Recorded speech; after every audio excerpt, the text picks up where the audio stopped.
The love of the race, visit americasbestracing.net today. Thanks for tuning in and joining us here on tonight's program. Special coverage. We'll have the Meadowlands as well as Canterbury Park, some recap of the big stakes action, and I look forward to all of the exciting action tonight. I'm your host, Acacia Clement, pleased to be joined by Anthony Stabile as we'll be talking some big action tonight. The Meadowlands, we have the graduate finals, Meadowlands pace eliminations as well. Some big action, of course, leading up to a big week next week as well. You forgot resident harness guru, Anthony Stabile, Acacia, but that's okay. It's fine. It's early. It's been a long day. Guru, yeah, I believe in some circles I am known as a guru. Just kidding.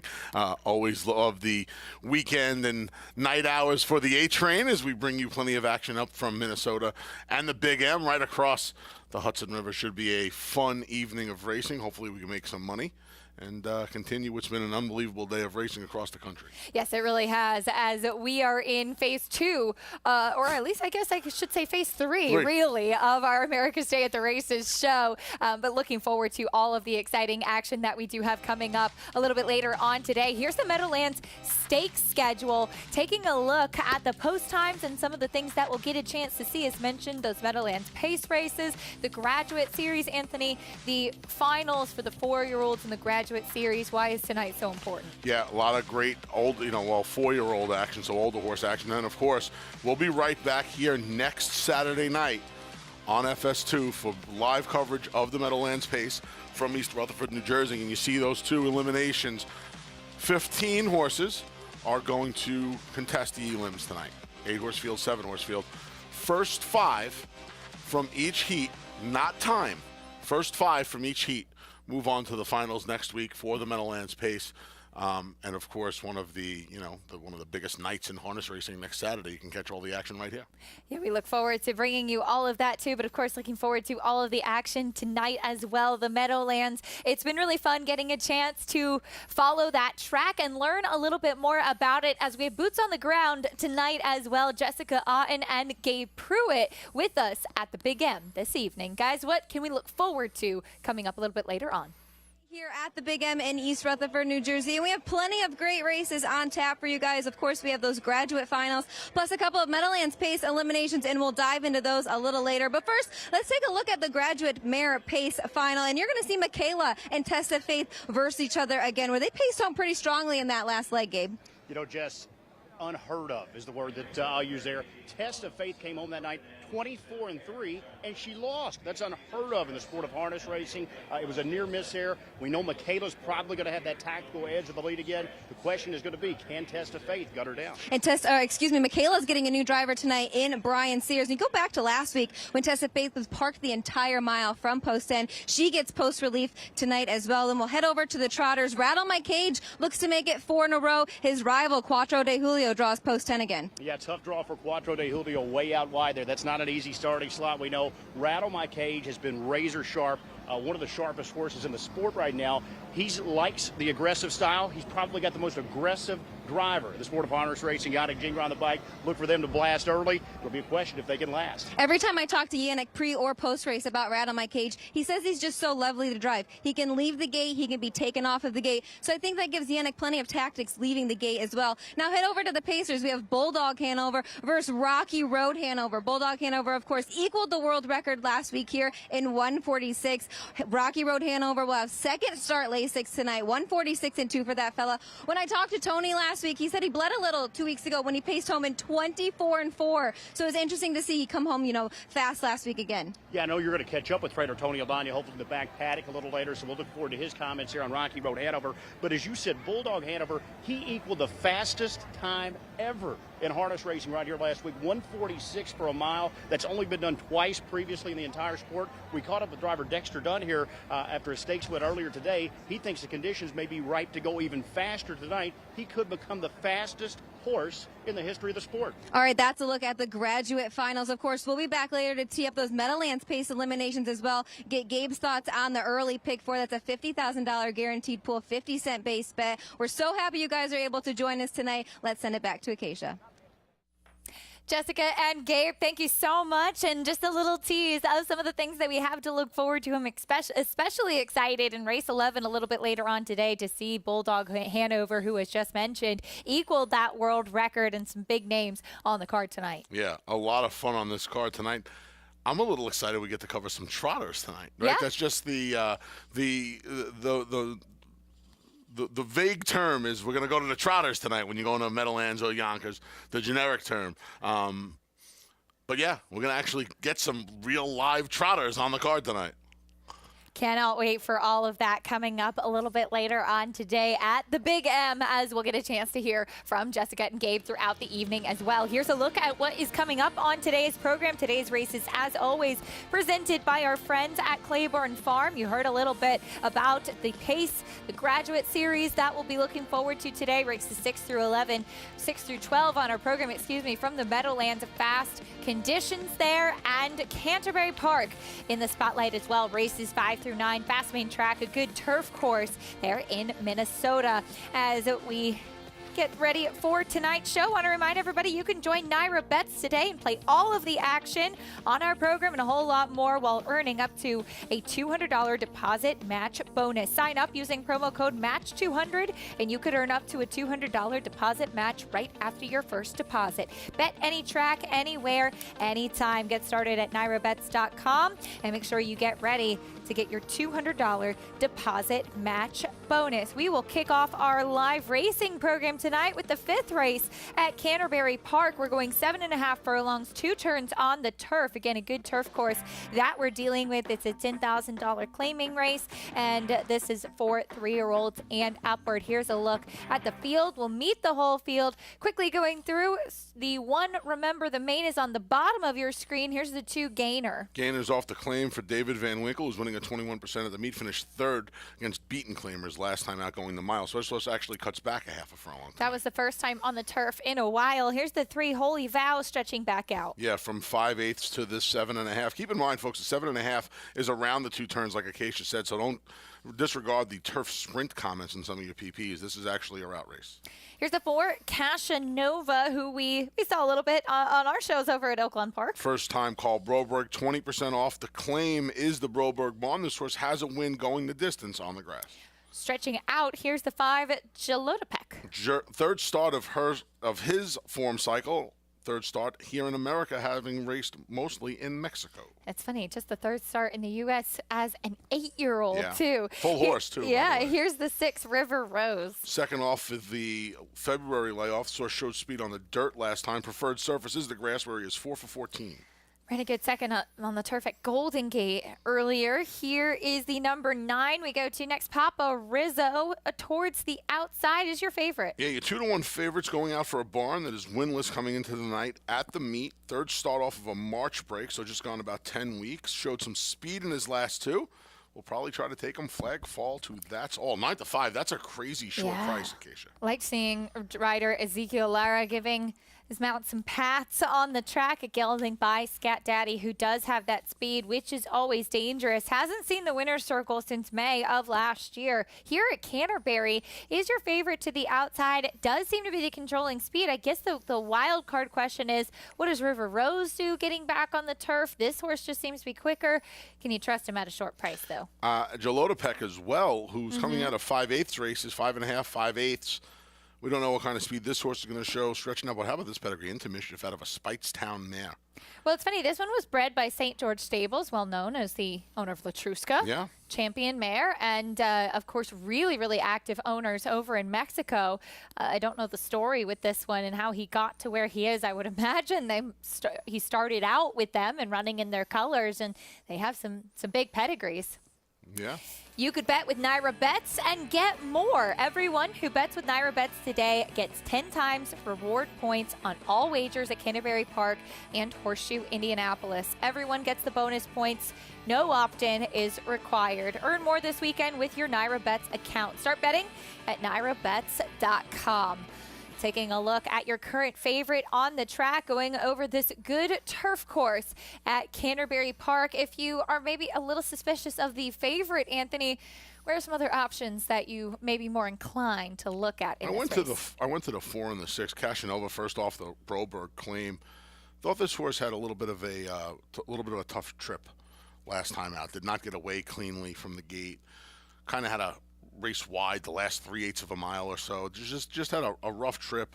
Now that was for a high-profile barn too in Robertino Diodoro, and kind of hard to claim off of those barns. But when they go to a barn, the top barn like Broberg, who calls 10 for 31 coming into tonight's action at Canterbury, so you don't worry as much, obviously. Do you know what I think is interesting about this horse? What's that? Robertino Diodoro claimed him, and yes, stretched him out to go 1 3/4, which is a tall order.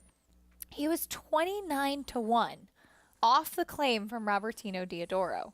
And then last year, switching to the turf with the drop in class, even still was 5-1. The public's always been a bit suspicious of this horse. I completely agree with you about Karl Broberg and just the success that he's had at this particular meet. That just was something that really stuck out to me. Good point. Really good point. I thought this horse improved on the turf last time. And you see some of this horse's better races have also come on wet tracks. One of the oldest adages in horse racing is if they handle a wet track, they more often than not will handle a turf horse. He's already won on the turf.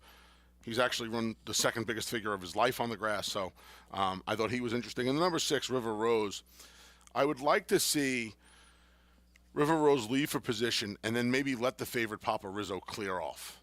Maybe have a little bit of a target on the favorite. I don't like the favorite, so I think Louis Negron should work out the right kind of trip on the 6, River Rose, just right off them. So I would be using 4s and 6s.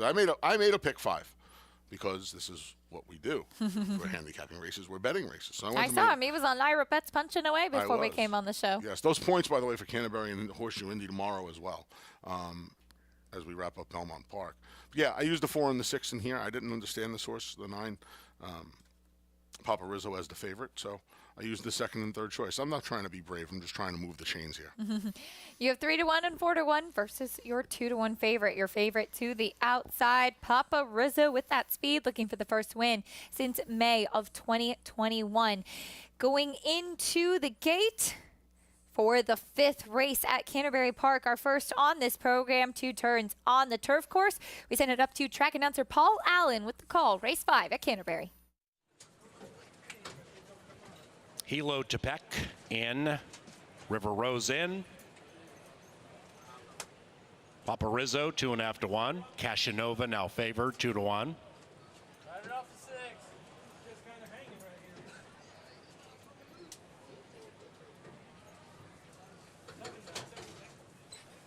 Backing the 6 out. Tepec. 6 in. Negron on. Papa Rizzo. There in the gate. Good luck. And they're racing. Papa Rizzo popped the gate beautifully and takes the lead. Holy Vow is being ridden for speed. So is Hilo Tepec, and that one is 2.5 lengths behind a lonely leader by the name of Papa Rizzo. After that, River Rose 2.5 out of it. Then we come back to Remember the Main. That one is 7 lengths from the lead. Papa Rizzo 1.5. After that, Cashinova advancing a bit, 8 out of it. And Gainer is in last up the barn side. Race 5 CBY. Papa Rizzo calls the shots, nearly 2. River Rose lays second, about 2.5 lengths clear from Hilo Tepec. That one covers up Holy Vow. 5 after that to the next pair. It is Remember the Main to the inside of Cashinova, and Gainer is last, and now 13 from the lead. Papa Rizzo 2 and change. River Rose continues to flow along, far clear from Hilo Tepec in 3rd, and now Zeke Laura lets Papa Rizzo fly in the lead, increases to 3. River Rose still in full bloom. After that, Hilo Tepec in 3rd, 5 to the good of Remember the Main, and they're chasing Big Daddy. Papa Rizzo leads it by 4. River Rose is next. After that, Hilo Tepec. Then on the outside is Cashinova. It is Papa Rizzo, wire to wire on his mind, and Papa Rizzo from River Rose. Papa Rizzo, wire to wire.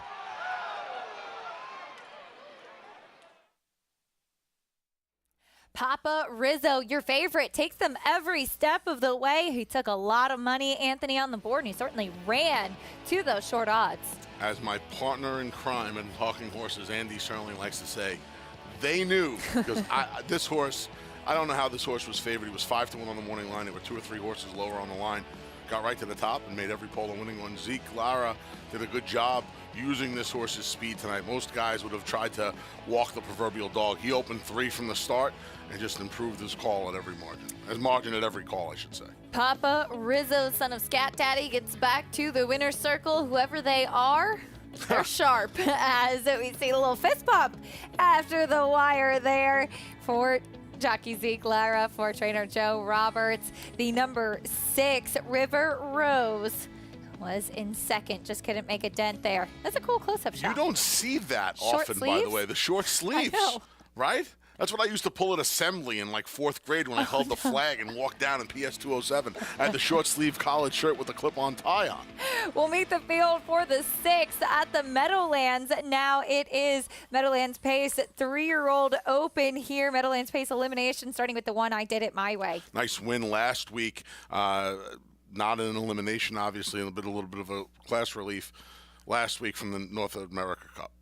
Next, we'll go to the number 2 in just a moment. Frozen Hanover. The 2 inside horses are both currently 5-1. Frozen Hanover, there he is. Is he good enough in this spot? Yeah, we'll see. He worked out a pretty good trip from the 7-hole last week, and his Big M unveiling got the job done. Horse that really made a good move last week. He's taking some money here at 5-1. Big price on Nautical Hanover going by. Here's the 4, Captain Cowboy. Yeah, looking for his first win in a long time, since last October, in fact, Acacia down in Lexington.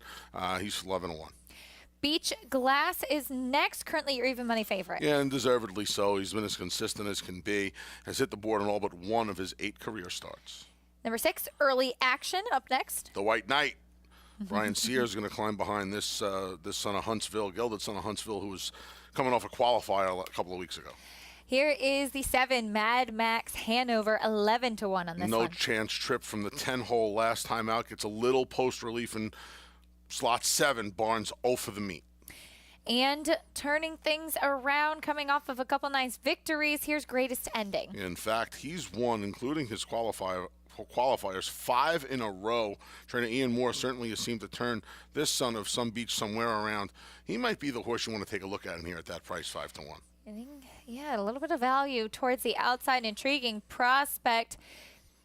Beach Glass, currently your even money favorite. You said deservedly so, coming off of a 2nd place finish last time out. He does seem to be the one to beat in this spot. Yeah, like I said, the 2nd in the NA Cup last time out up at Woodbine Mohawk. He won one of the elims the week before. He hasn't paced since June 18th, so he's coming off a few weeks here.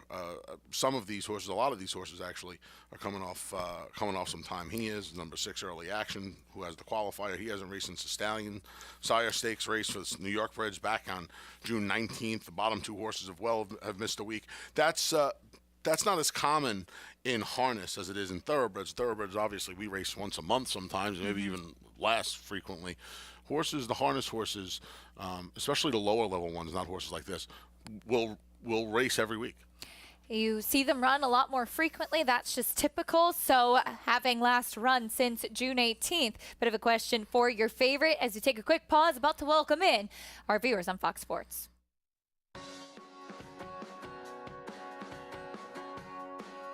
You're watching America's Day at the Races on Fox Sports 2. Appreciate you joining us if you've been watching with us on the app so far. But if you're just tuning in, thanks for joining us. I'm your host, Acacia Clement. Pleased to be joined by Anthony Stabile, who has a very official title apparently tonight, as we will be bringing you action from Canterbury Park as well as the Meadowlands. And you are the harness racing guru? Resident harness racing guru. Resident. I mean, that's to say I'm the harness racing guru of the world would be a little bit much. Let's see if I can pick a few winners tonight. Then we'll expand to universal domination. We have a 4-5 shot currently in the 6th race at the Meadowlands, as we have our talent on the grounds with us, Jessica Otten and Gabe Pruitt, to give us some insight live at the Meadowlands.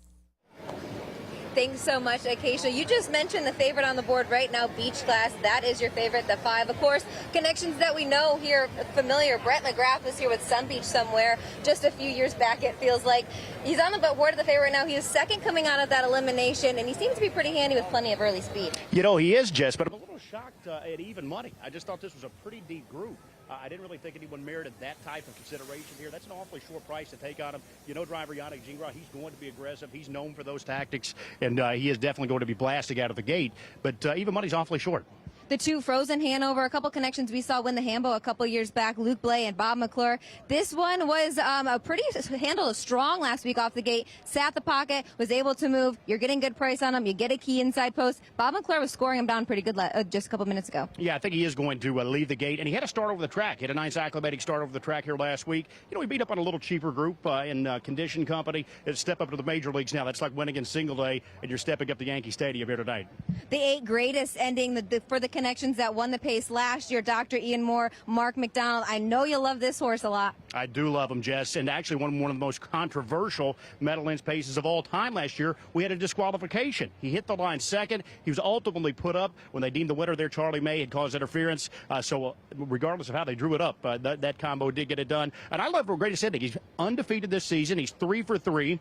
He ships in from north of the border. He's got post 8. Now, keep in mind, you only have to be in the top 5 here to make next week's $700,000 final. But I do think Mark's going to be aggressive. I think he'll lead the gate here. He'll get some type of forward positioning. And again, I'm just going to try to keep the perfect streak intact here. I'll try and tack on another and go 4 for 4. This race right here kicks off our $50,000 guaranteed pick 4. You love them so much, you singled them in it. Take us through your ticket. Yeah, you got to take a stand somewhere, Jess, in these pick 4s. I do see that pool continues to climb here. We're probably going to be north of 6 figures in this pick 4 pool. So it's a great spot to get in. But Greatest Ending, he's up there 7-1 on the board right now. I'm just going to single him. I'm going to take my stand right here in the opening leg, the first Meadowlands pace elimination.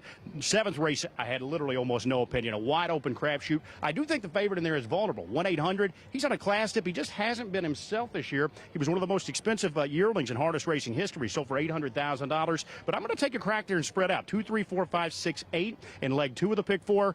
The third leg, that's that matchup of those 2 killer mares we're looking forward to. Test of Faith and Michaela. That's a jump ball between those 2. So I'm just too deep there with the big money on the line. That'll lead us into the 9th race where I'm 4 deep, $250,000, a graduate final, 3, 4, 6, and 10. I think that's a little bit of a crapshoot. So it's a $24 play, Jess, but it all banks on Greatest Ending. I need a great beginning right here to the sequence. Here it is, the first elimination for the Meadowlands pace. Top 5 head to the final. Of course, it is the kickoff of the early at pick 4. Back to Acacia. Jessica and Gabe, thank you so much. Horses lining up for this 6th race at the Meadowlands. We've got a track announcer, Ken Workington, with the call. Beach Glass, the favorite. 5-1, 2 Frozen Hanover, fresh off a win here. 6-1, 1 I Did It My Way, also off a win. 7-1, 8 Greatest Ending. On gate, race 6, the first Meadowlands pace elimination. Here they come. And they're off, and it's Greatest Ending. Mark McDonald hustles him from the far outside in blast-off mode, but I Did It My Way leaves sharply on the inside with Frozen Hanover and Beach Gas on the inside. That's Beach Glass in between horses put in play. 3 across the track, a good battle to the opening quarter. Nautical Hanover off the speed in 5th. And then it's Captain Cowboy on the inside, 6, followed by Early Action and Mad Max Hanover. Greatest Ending worked hard to clear in 25 and 2, a torrid fraction there. I Did It My Way is on the move up to take over with Andrew McCarthy. So it's I Did It My Way, wrestles control. Beach Glass on the move up to challenge him as they exchange leads across the backstretch. So it's Greatest Ending already back to 3rd position, close to the half. Frozen Hanover is 4th. Nautical Hanover on the inside, 5th. Then it's Captain Cowboy and Early Action shooting through on the inside. Mad Max Hanover. Half was lively here. 53 and 2/5 in the first pace elimination. It's Beach Glass in front. And now Frozen Hanover and Bob McClure take their first over shot on the outside. I Did It My Way is pinned in the box 3rd as they round the turn. And it's I Did It My Way challenging on the inside as they race past 3/4. Nautical Hanover 2nd over and 4th. On the inside, Greatest Ending is pinned in 5th. Captain Cowboy 3rd over 6th. Mad Max Hanover pinned in on the rail from the back. Early Action has to pass them all. 1:22 for 3/4. They're in the stretch. Beach Glass and Gingras urges him on. He has the answers here and opens up by 3-4. He's scooting off from I Did It My Way. Captain Cowboy down the center of the racetrack with early action for Minor Spoils. Beach Glass rumps. Hello, Beach Glass, Beach Glass. Then close Captain Cowboy, or I Did It My Way. Then early action at Mad Max Hanover. No doubt about it, Beach Glass won 48-1. Beach Glass, your favorite, a winner in this 6th race at the Meadowlands. It's the Meadowlands Pace Elimination. The winner, much the best, Anthony, but this race important for the top 5 finishers. Yes, 1, 4, 5, 6, and 7, I believe, are the license plates that crossed the line in the top 5 positions. Yeah, big win from Beach Glass here, who got a great setup early on, was just able to take advantage of a wicked 25-2 opening quarter. They went 53-2, so they were able to back it down to a 28-second second quarter. But the damage had been done, especially to the number 8 Greatest Ending, who's not going to see the finals next week. He was the second, third choice in here tonight. The winner was much the best. You're going to have some prices, Acacia, round out that top 5, which bodes well, you would imagine, for that horse's chances next week. 3 to 5. He ended up going off at, it was 5, 1, 4, 6. Looks like, oh, well, it was tight there underneath. Those were the horses up close, but no doubt about the winner, Beach Glass, with the victory, delivering as the favorite. And there was a lot going on early on in the race, too. We saw Greatest Ending keen to get over to set the pace, other horses keen to come up alongside him and spice things up early on. This was the horse, Beach Glass, who was just much the best and got the right trip. And Mark McDonald from the outside with Greatest Ending really didn't have much of a choice. Once that pace started to sizzle, he had to commit. And once he got shuffled out of there and the favorite was able to just brush first over and clear, his night was kind of over. Beach Glass with the win. We'll bring you prices, reactions, and a lot more live racing from the Big M and Canterbury Park after this on America's Day at the Races.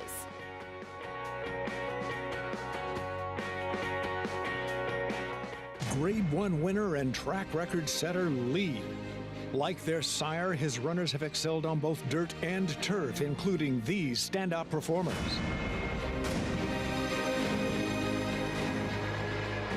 Leading by 3, Gibberish and Dylan Davis. Out of a Galileo mare, this dual surface star has sired juvenile stakes winners on both dirt and turf. Lee, standing at Claiborne Farm.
We're back on America's Day at the Races. Our program, as always, brought to you by Naira Bets. You can bet any track, anywhere, anytime. Get started at nairabets.com and make sure you check out the bonuses available to all our members. Love that shot of Radio City Music Hall there as we are live with you here at Belmont Park in Elmont, New York, bringing you coverage tonight from the Meadowlands and Canterbury Park. And it's always fun getting a chance to share the set with you, Anthony. Yes. I learned so much from you when it comes to talking about harness racing. And you and I, for many people that may not be familiar, we go way back, too. We do. A whole 7 years. Which is as long as I've been in the industry. Yes. Well, you are one of my best friends, and you are one of my one of the proudest things that I've got to witness on my 45 years on this plane. See all the gray? Acacia's not responsible for any of this gray. That's remarkable. No, it's fun. That shot that you were talking about, I walked out of the News Corp building for close to a half a dozen years and saw that shot almost every single day. Didn't make it into Radio City too many times. Saw Radiohead there. I got dragged to the Christmas Spectacular. This was after getting kicked out of the... before or after your audition? After I got kicked out of the Rockettes. I was kicked out of the Rockettes. Kicked out yes. of the Rockettes, I couldn't excuse kick, me. so I was kicked out of the Rockettes. Yeah. We'll take a look at what is still to come on our program. Our remaining races here on America's Day at the Races, as always, presented by Claiborne Farm. We still have races 7 through 12 to come from the Big M, including that Graduate Series and other Meadowlands Pace elimination round. Canterbury Park, races 6 through 9, dealing with a fast main track and a good turf course there in Minnesota. So that's what we have to look forward to. We mentioned already about Meadowlands Pace, the eliminations, what that means as far as moving forward. What is so special about this Graduate Series for the 4-year-olds tonight? Well, the Graduate Series is just that. They've graduated from 3 to 4 now, and you have all the 4-year-olds. And, of course, later on this year, the Breeders' Crown, which we covered here last year on America's Day at the Races, and I'm sure we will again this year. You know, it's so important for these older horses to have these series like this, and the Meadowlands does an amazing job keeping them going. The Graduate Series actually bounced around a little bit. We talked about the Woodbine Mohawk, and you see horses coming out of those races as well. You'll notice a pace for each sex, but the trot is a mixed bag for males and females because there are just less trots around. Taking a look at the field for the 6th race at Canterbury Park, which will be our next order of business. You have a 3-2 favorite currently on new dice on the drop-in class. We'll be going 6 furlongs on the main track. That's coming up momentarily. Back at the Meadowlands, though. Race 5 downs, the Meadowlands Pace elimination for the 3-year-old Beach Glass. An impressive winner as we go to Gabe Pruitt with a special guest. Thanks so much, Acacia. What an effort we just saw from Beach Glass. We've got trainer Brent McGrath here.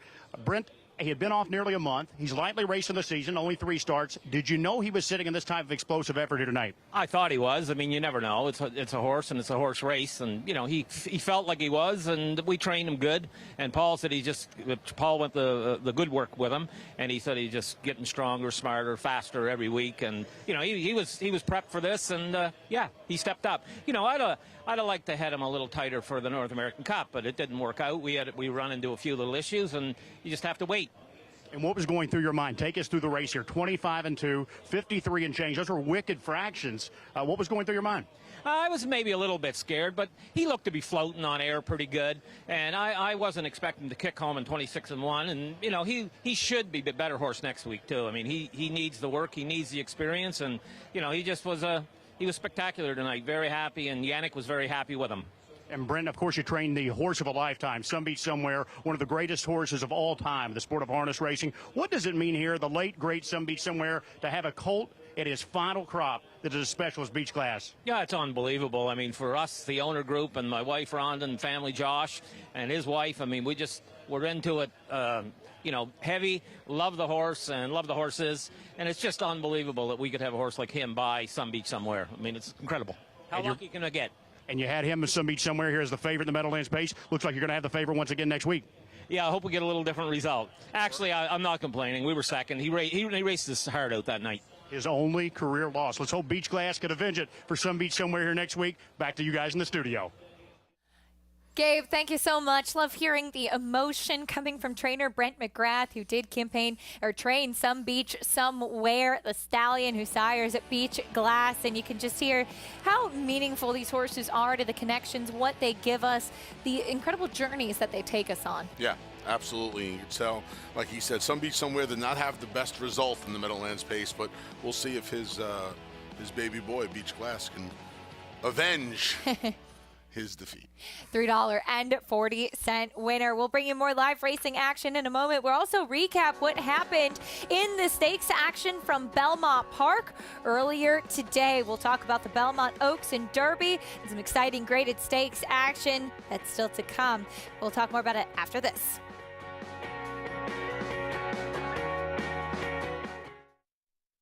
Purple Haze Standardbred Adoption Program was created in 2018 by Wanda Policini. Purple Haze provides training to transition into new careers and finding homes. Horses are started with groundwork and then ridden in an arena before going on. Horses at Purple Haze are evaluated and adopted out based on abilities and temperament. If you have a horse that you care about, or if you're looking for a great pleasure horse, please contact Purple Haze Standardbred Adoption Program. New for Belmont Spring, the $3 triple play pick 3. Choose the winners of the last 3 races at Belmont Park every Sunday to win big. Plus, play on Naira Bets for a free $10 triple play bet. Go to naira.com/triple play for details.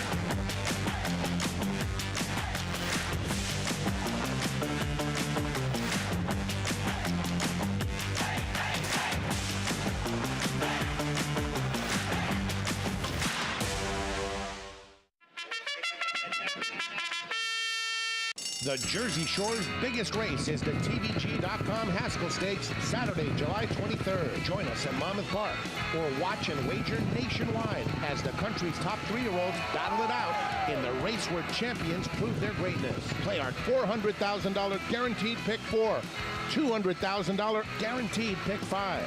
It's all TVG.com Haskell Day, Saturday, July 23rd, Monmouth Park Racetrack.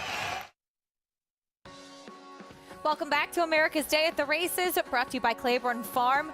100 years of doing the usual unusually well. Earlier today at beautiful Belmont Park, we had a tremendous day of racing. Really, the card from start to finish was fabulous. Some exciting Grade 1 action as far as that Turf Triple Series does go too, Anthony.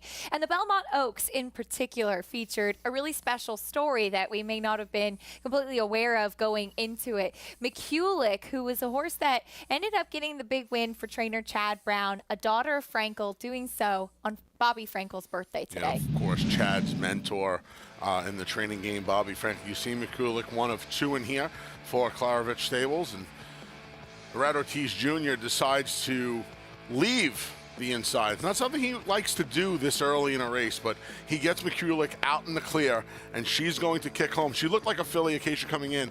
That ground and distance was going to be her friend, and it certainly proved to be true this afternoon. As she's named for Mary McCulloch, who was Chad Brown's bookkeeper and the first employee that he hired when he went out on his own after working as an assistant for Bobby Frankel. So a really special name, special that she's a progeny of Bobby Frankel and got the big win in the Belmont Oaks today. It was really special getting to interview Chad after the race and feel that emotion from him For a guy that does not often get too emotional, this horse means an awful lot to him, enough that he walked her into the winner's circle. He certainly did. Special as you see Chad on the shank with her there, coming back into the winner's circle after the Belmont Oaks victory. McCulloch, who was one of 3 for him in the race. She had the pedigree to say that she could go longer. Maybe she's not the biggest, but she has that beautiful big stride in the way she covers ground. Yeah, and she beat a nice field today in an authoritative way. We turn the page. We come back to our live racing action today. This evening, we have race 7 at the Meadowlands up next. Taking a look at the field. We'll meet the field, starting with the 1 Casual Cool. That's what I say about you, Anthony. Thank you very much. Rail draw last week did not help the cause. Going to bump up a bit in class. We'll see what kind of trip the White Knight, Brian Sears, can work out from the pylon draw once again. Like I said, didn't work last week. This horse hasn't won since June. Here's the 2 Ultima Roca. Yannick looks to go back-to-back, get some post-relief, 8-hole, 12-hole in his last 2 starts. The last time he was drawn inside, he raced well against a little bit better. Here's the 3 Stone Hanover up next, 4-1. Just missed last time. Made the lead in the deep stretch and got gunned down late at 8.5 to 1. A little bit of a shorter price, actually half of that tonight. Your current favorite, Wild Wild Western, out of the Graduate Series races, gets Lasix for just the second time against conditioned horses. That's the 5 we're looking at now. Wild Wild Western, gotta respect that record. Here's the 6 West Delight. Yeah, Wild Wild Western comes in from the Meadows off an open win. This horse, West Delight, second start off of an October layoff.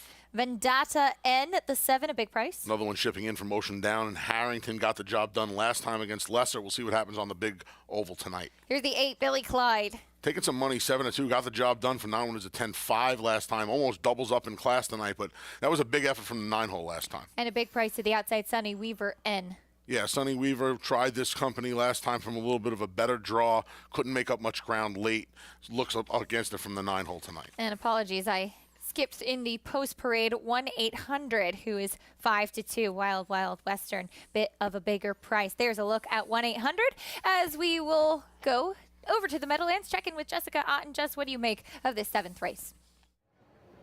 Thanks, Acacia. You know, you could probably go a couple of different ways in here. I think it's a pretty competitive field. You've got a couple horses dropping out of the Graduate Series, a couple of horses that finally get post relief. This is the 9 winners to 20,000 last 5, so there's no slouches in here. I really like the 3 Stone Hanover. I'm a big fan of this horse. He's got one big kick at the end of the mile. You guys mentioned, you know, he made the front from post 8 last week, threw a quick 25-3 opening quarter. Then he was able to duck in and was able to, you know, get some room there late and just got beat at the end of the mile. 26-3 home at the end of it. 147-2. The track was ultra fast last week. He gets post 3 tonight. 7-2. Scott Zeron in the bike. Alta Maraca, I know you guys mentioned him as well. He's been awfully aggressive, post 12 2 weeks ago. That's the second trailer here at the Meadowlands. So you've got to navigate through quite the traffic, I guess you could say, going into the first turn. Had post 8 last week, 26-3 at the end of it. The 4 1-800. He was $800,000 yearling purchase a couple of years ago. Of course, he's from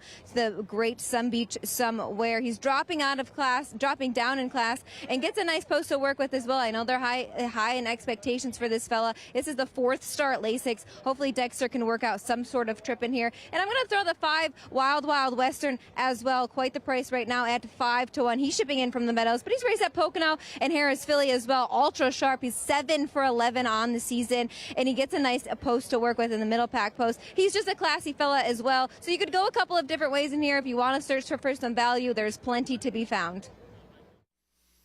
Jessica, thank you. Bringing up some good points as to maybe some value to look for in this 7th race. 1-800, currently your favorite. And this could just be the right spot for him here, Anthony, but isn't he just a little bit tough to trust? He's dropping down from the Graduate races. And keep this in mind, this is a pretty significant class drop. He was 4-1 last time in the Graduate. So it's not like he's a horse that was a hopeless long shot. I mean, he was one of the 3 choices. He got beat by the horse that won the Meadowlands Pace and was disqualified last time. So I'm not surprised he's 2-1. Would I want to take him at 2-1? No, I think there are a couple of more. There are 4 or 5 horses that I think can win this race. So for me to take the favorite just based on the class relief alone, because you're right, he's a little untrustworthy on his card. He's faced better as of late. And Jessica brought it up as well. He added the Lasix 3 starts back, and he only ran in 1 conditioned race. Didn't have the best trip that night. If you're making a pick, there's a pick 3 that starts here. I know Gabe used them in his pick 4 ticket. I made a pick 4, very similar to Gabe's. I used them as well, but you know, do I want to go to my Naira Bets account and take 2-1 on him? No, I don't want to. Wild Wild Western, talking about trust. That's a horse you can trust. He's consistent. 7 for 11 this year. Now it's come at the Meadows. That's a 5/8 track, so he's going to have to handle the big track tonight. I don't have any big track races on his card, but this is a horse who last year was in the exacta 19 of 30 starts. 19 times he was 1-2. So I would go with him, Wild Wild Western, number 5 at 5-1. Other horses taking some attention. The 3 Stone Hanover coming off a 2nd place finish last time out. What do you make of him as he's one who can handle this level he's shown in the past? Yeah, it looked like he had it sewn up last week, and he got beat late in the game. He was 8-1 last week. They're asking him to take half the price tonight. I hate horses that look like they're in the barn and get run down. The last time he won, it was for the non-winner's a 10-5 in the last 5 starts. That's a significant class drop. And he was the 3-2 favorite, kind of brushed to the lead after the quarter, and it was all him. Yeah, I don't really prefer him either. If you wanted another alternative to the 5, I would use the 2, Ultima Rocca. And as they move forward, they're in the gate and off at Canterbury Park. We'll bring you that race momentarily. Race 6 from Canterbury on delay. For now, we are getting set up for the 7th at the Meadowlands. Here's Ken Workington. They line up for the 7th race. 8-5 here on the 4. 1-800 the favorite. At 7-2, 3 Stone Hanover. At 5-1, 2 Ultima Rocca and the 5 Wild Western. 9-2 action on the 8. Billy Clyde off a win. On gate race 7, here they come.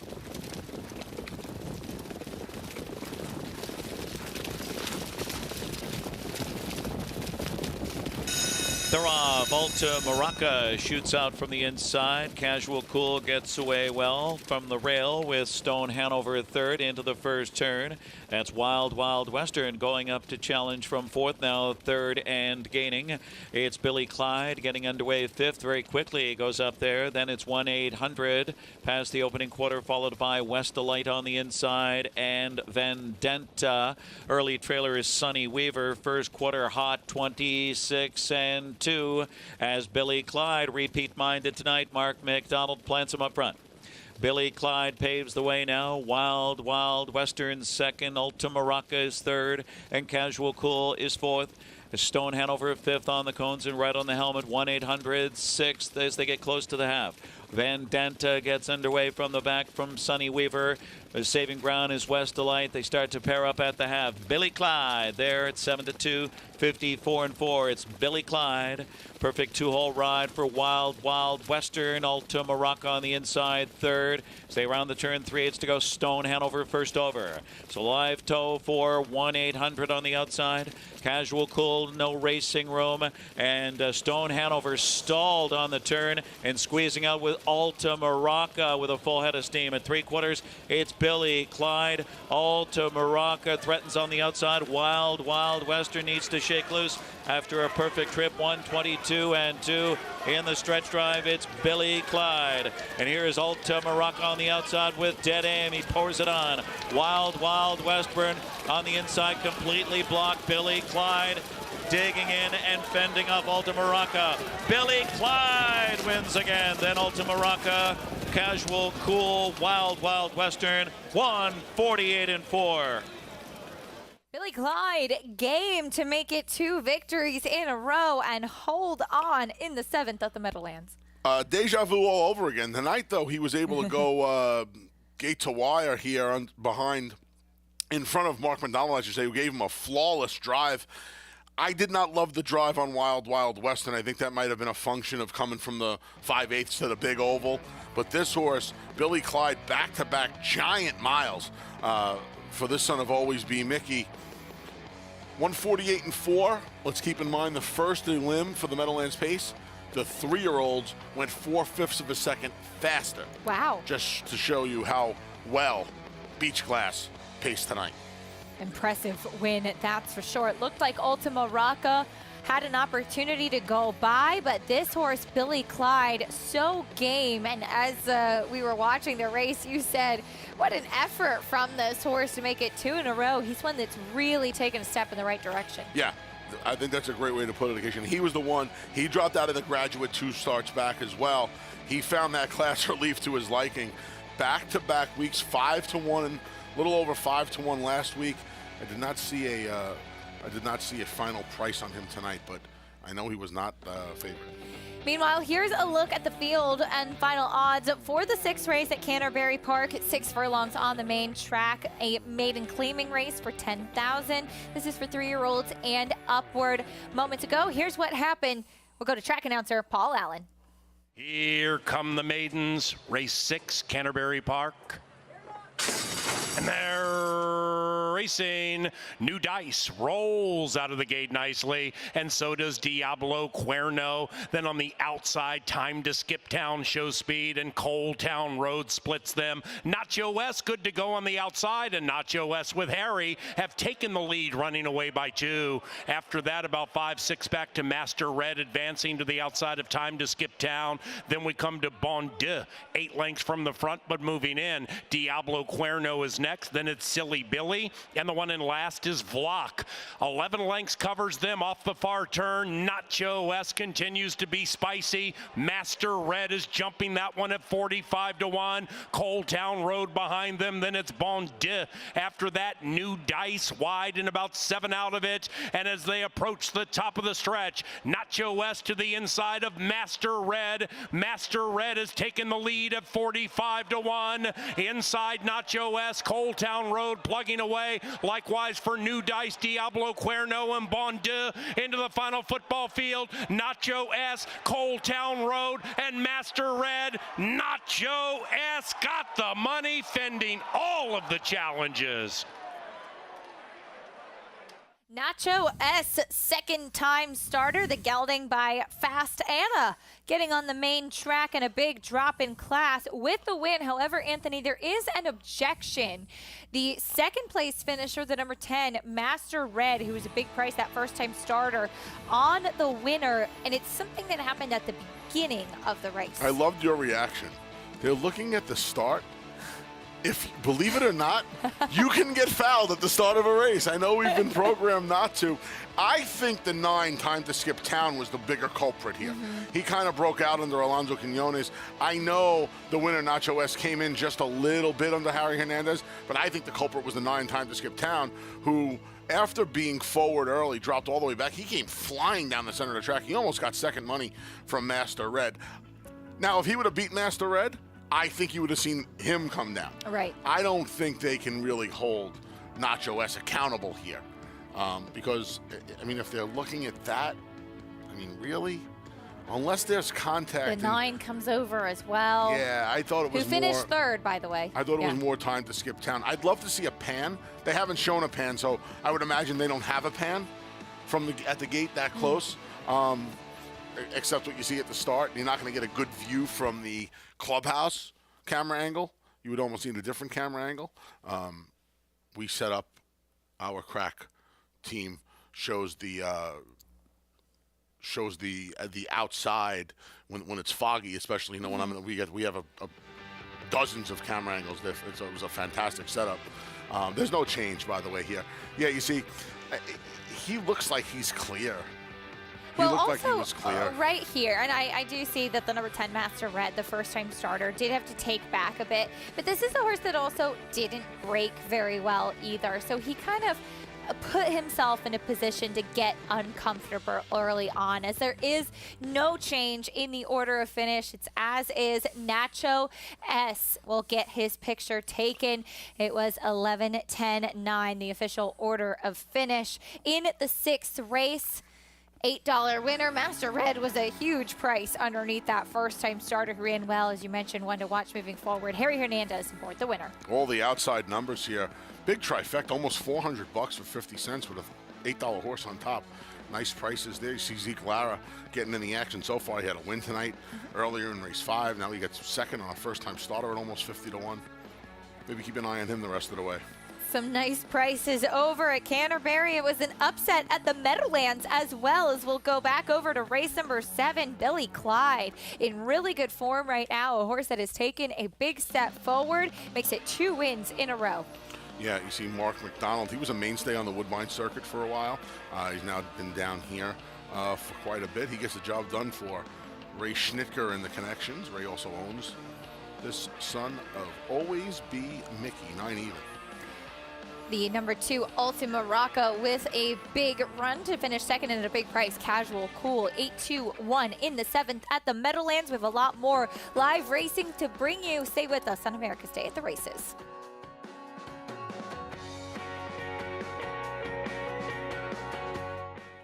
Nobody wants to fall into a safety net, but when adversity or hardship presents itself, it beats the alternative. Since 1943, the Jockey Club Safety Net Foundation has been serving those individuals and families in need across every facet of the thoroughbred industry. Help us continue to be the safety net and catch those most in need. Visit tjcfoundation.org to learn more.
We're back on America's Day at the Races, brought to you by Run Happy, the brilliant Eclipse Award champion and record setter who raced medication-free.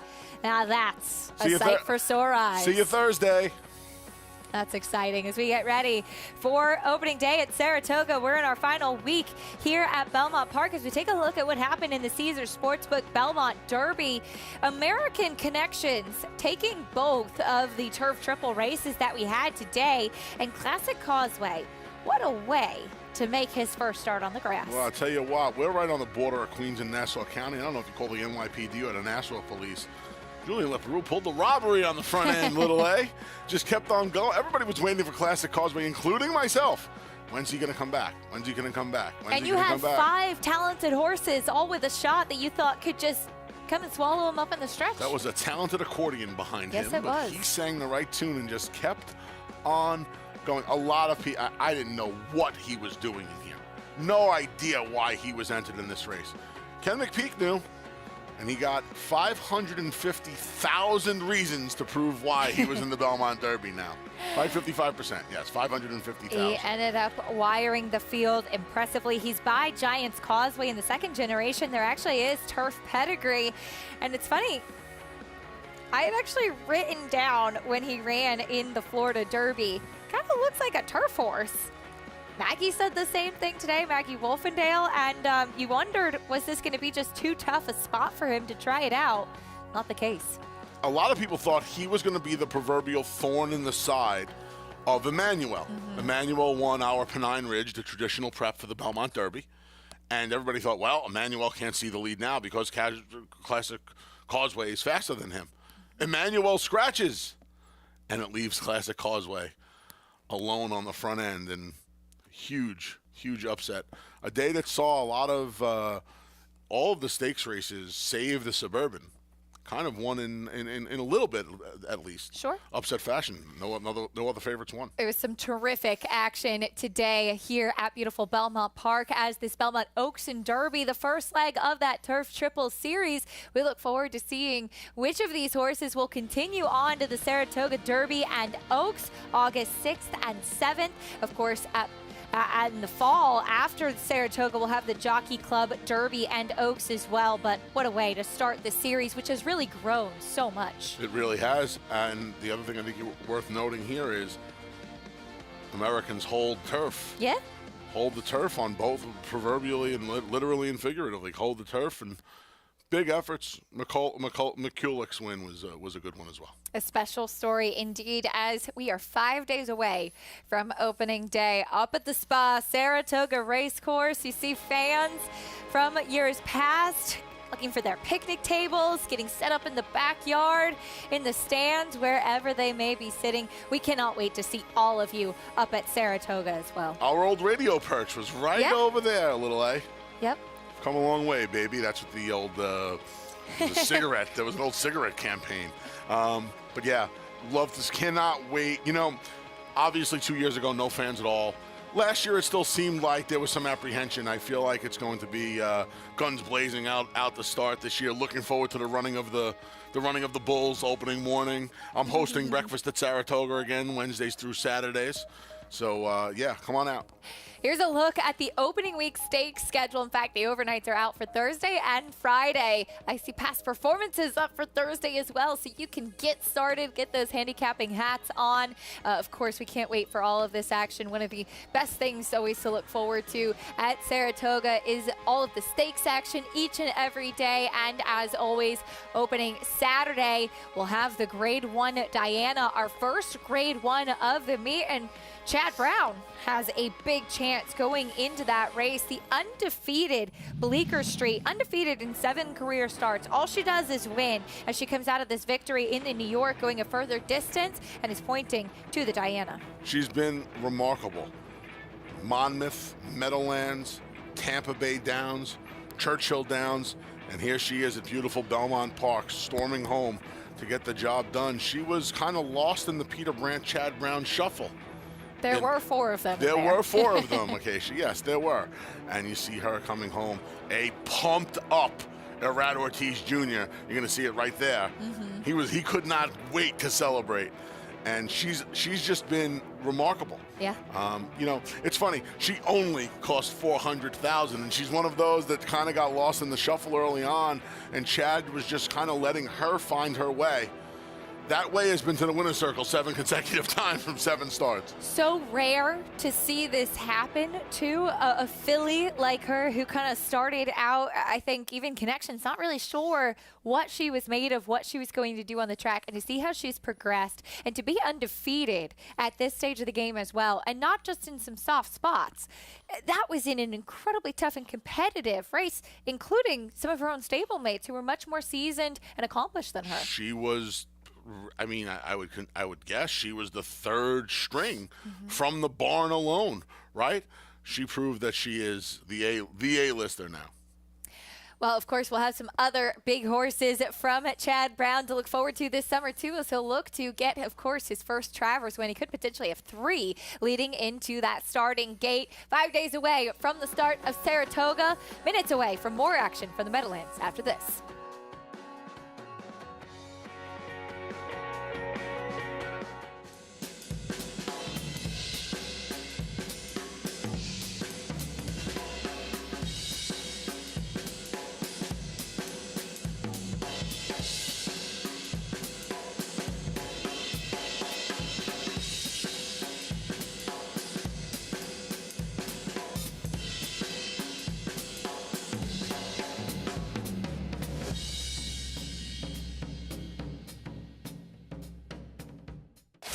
Who you betting on? How about an app created specifically for horse racing? Naira Bets. We specialize in thundering hooves, fist pumping, and boosting your bankroll with robust weekly promotions. And offer betting tips from actual horse racing experts. Bet all day and night, nationwide. Get the action and thrill of horse racing with Naira Bets.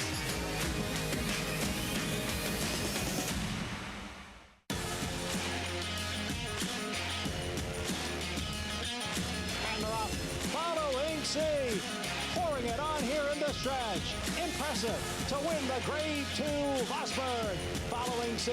Smile Happy has kicked it into high gear. And Smile Happy with a powerful performance wins by 2.5. Eclipse champion Run Happy, standing at Claiborne Farm.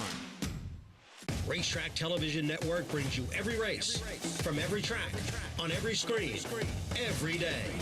With monthly packages starting as low as $5, RTN gives you great value and access to more live HD streaming and race replays than anyone. Visit RTN.tv today to sign up and watch on almost any device, including Roku and Amazon Fire.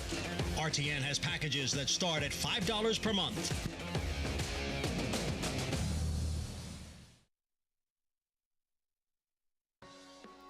We're back on America's Day at the Races, brought to you by Naira Bets. You can bet any track, anywhere, anytime. Get started at nairabets.com or check out all the bonuses to our members. Taking a look at the field for the 8th race, the Graduate Series Mare Pace Final, going a mile. 2-5 on Test of Faith, 5-2 on Michaela. Two talented runners who we'll get a chance to see in this upcoming 8th race. I'm a little surprised, Acacia, at the difference on the tote board right now. They're the only two in the single digits. The next price is right next door to Michaela, the 6, Oakwood Annabella. She's 13-1. She's currently the 3rd choice. Well, these two are very talented. I mean, you have Michaela, who's coming off of 6 straight victories, which is just so impressive, just as much as we were just talking about with Bleecker Street, a horse that's been in such good form. Seeing horses put all of those wins together is such a tough thing to do. Here's the rest of the field, starting with the 1 Fire Start Hanover. A couple of off-the-board finishes in her return to the Meadowlands. She's going to need to improve her form. Here's the 2 Off the Record. Took him gate to wire at Scioto Downs last time out. Boy, the water got a lot deeper tonight. She is the biggest price on the board right now at 59-1, facing some tough company this evening. Next will be the number 3. We'll see her, in fact, the number 2 Off the Road, the second biggest price. Here is the biggest price on the board, Chase Lounge. And she should be. She got Lasix 2 starts back. Couldn't get the job done after making the lead on the far turn. That was not good last time in the Graduate. Heavy favorite. Here's Test of Faith. A little surprised here. Finished 2nd in her last 2, including behind Michaela in the Graduate at the Meadowlands two weeks ago. They'll rematch. Here is Michaela. Yeah. She's looking for win number 7, lucky number 7, perfect 4 for 4 in 2022. Here's Oakwood Danabella IR. Your 3rd choice. She's shown speed in her last couple. Won a Graduate division back in June, I'm sorry, easy for me to say, at Woodbine. There's the 7 Grace Hill, a big price as well. Yeah, she got the job done against Lesser. Easy to Please and Scarlet Hanover prices, who round out the field in the 8th race, 2-5 on Test of Faith. But as we go to Jessica and Gabe, Michaela, she has just been in tremendous form as of late, guys, and we'll look to keep that going today and make it 7 in a row. Yes, absolutely. She's 4 for 4 on the season. She picks up a new driver tonight, Gabe, in Brian Sears, no George Brennan. I think we're all looking forward to that rematch of Test of Faith and Michaela. Those mares both paced home in 25 and 24 seconds last time out. Yeah, the last time they hooked up, oddly enough, Test of Faith, she was 1-9, and Michaela was 5-1. Now the fans back tonight to Test of Faith 2-5. Michaela's up there at 2-1, so the odds are, there's not that big of a discrepancy here tonight. But I'm with the fans here. I think Test of Faith's still the mare to beat, obviously, but it is going to be quite the matchup. It is going to be quite the matchup. You know, last week she faced the older mare. She had an outside post and post 10. She was parked the entire mile. She still paced home in 25 and 3, a 147 and 3 miles. She's getting post advantage tonight as well. The 6 Oakwood Annabella, she came back with a good effort after having a little bit of a bounce back performance there at Scioto. Yeah, she did. I thought she was very good. She was the 3rd place finisher. That's the 6 in here to those top 2 mares. But, you know, Test of Faith, last year's Horse of the Year in harness race. She spent over $1 million, and we all like cool stories. How about this? One of the co-owners, Jess, of Test of Faith, Eddie Grant. He's on the University of Kentucky football coaching staff. He was the offensive coordinator, still a special assistant to the head coach. He's having a load of fun here with Test of Faith. We're all excited to see the matchup. Back to you, Acacia. It'll be fun, that's for sure. The Graduate Series Mare Pace Final coming up. Here's Ken Workington with the call. Race 8, Graduate Series Final. 4-year-old pacing mares. Starts the pick 6. Here they come.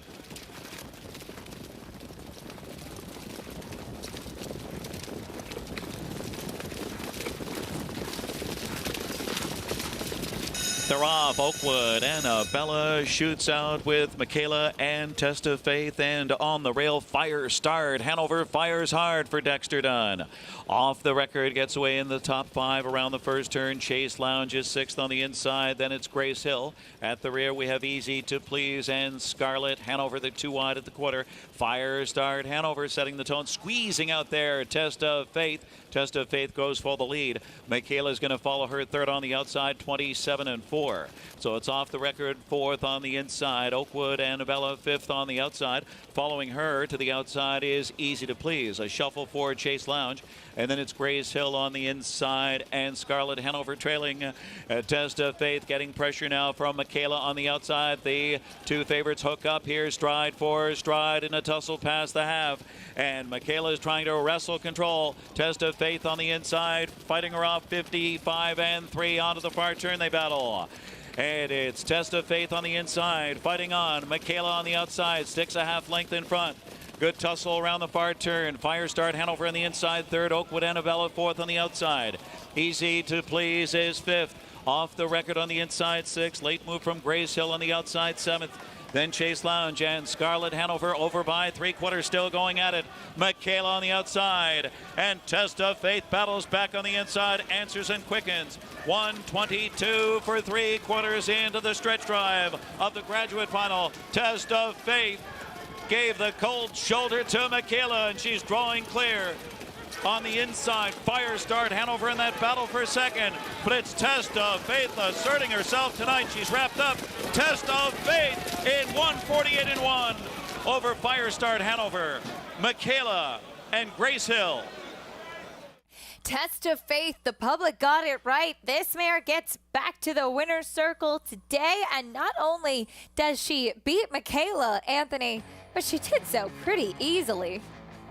I am the biggest Brian Sears fan there is. He drove Michaela tonight for the first time. And I think it was the difference because George Brennan's name is the Minister of Speed.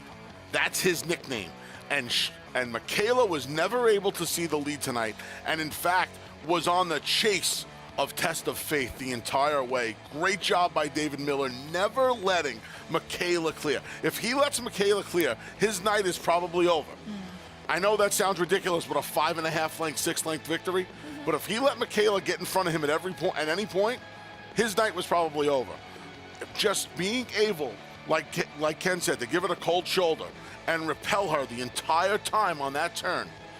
Excellent, excellent effort from Test of Faith. Michaela ran her heart out, raced her heart out tonight, but she just was not able to play her own game. The Test of Faith took her main weapon away tonight, took her speed away tonight. And I think Michaela even got passed for 2nd by the number 1, Fire Start Hanover. She'll have to settle for 3rd today. Test of Faith, however, she ended up going off at 1-5. She was a short price, and she was impressive in here. And Michaela actually won the place photo. She did. Michaela won that place. Wow. That was tight. I thought the numbers were up. Maybe I saw something wrong. They were tight down to the wire there. Back at Canterbury Park, we turn the page, get ready for the 7th race. We're going a mile on the turf in this allowance optional claiming for 3-year-olds and upward. 8-5 favorite is the 3 Noble Pursuit in for Robertino Diodoro. And really the one taking most of the money right now will be dealing with a good turf course, meeting the rest of the field though, starting with the 1. Where's Jordan? All 3 of her career wins have come over the turf at Canterbury, but she has missed the board in her last 5 tries at Canterbury and Tampa Bay Downs. She's 11-1 on the board right now as we will go next to the number 2, Northcutt. Had a dirt sprint race last time out. Goes back to what she wants to do today. Yeah, off a September layoff last time. Looked like trainer Kevin Danger just gave her a race. She's a juicy price. She drops in class, and maybe she's a little bit of a live long shot on the grass tonight, Acacia. It's 15-1 right now. Pretty hot out there on the track. Here's the 3 Noble Pursuit gelding by Curlin, your favorite. Returns to Minnesota after a couple of starts for Diodoro with Turf Paradise over the winter, a win in a second. This is his first start since January 3rd. Scratch the 4. Here's the 5 Full Bridled Phantom. Yeah, you're going to see David Van Winkle going to try to keep his good meat going. A second and a third in the 2 starts off of the claim. This horse was claimed out at Turf Paradise on the dirt. has hit the board in 5 of 6 tries over the local lawn. Has some speed as well, bringing that to the party. Next will be the 6, Chest Candy. Looking for 3 in a row, shipping in from Turf Paradise as well. Those are the sources. Only 2 turf wins in 9 tries in career form.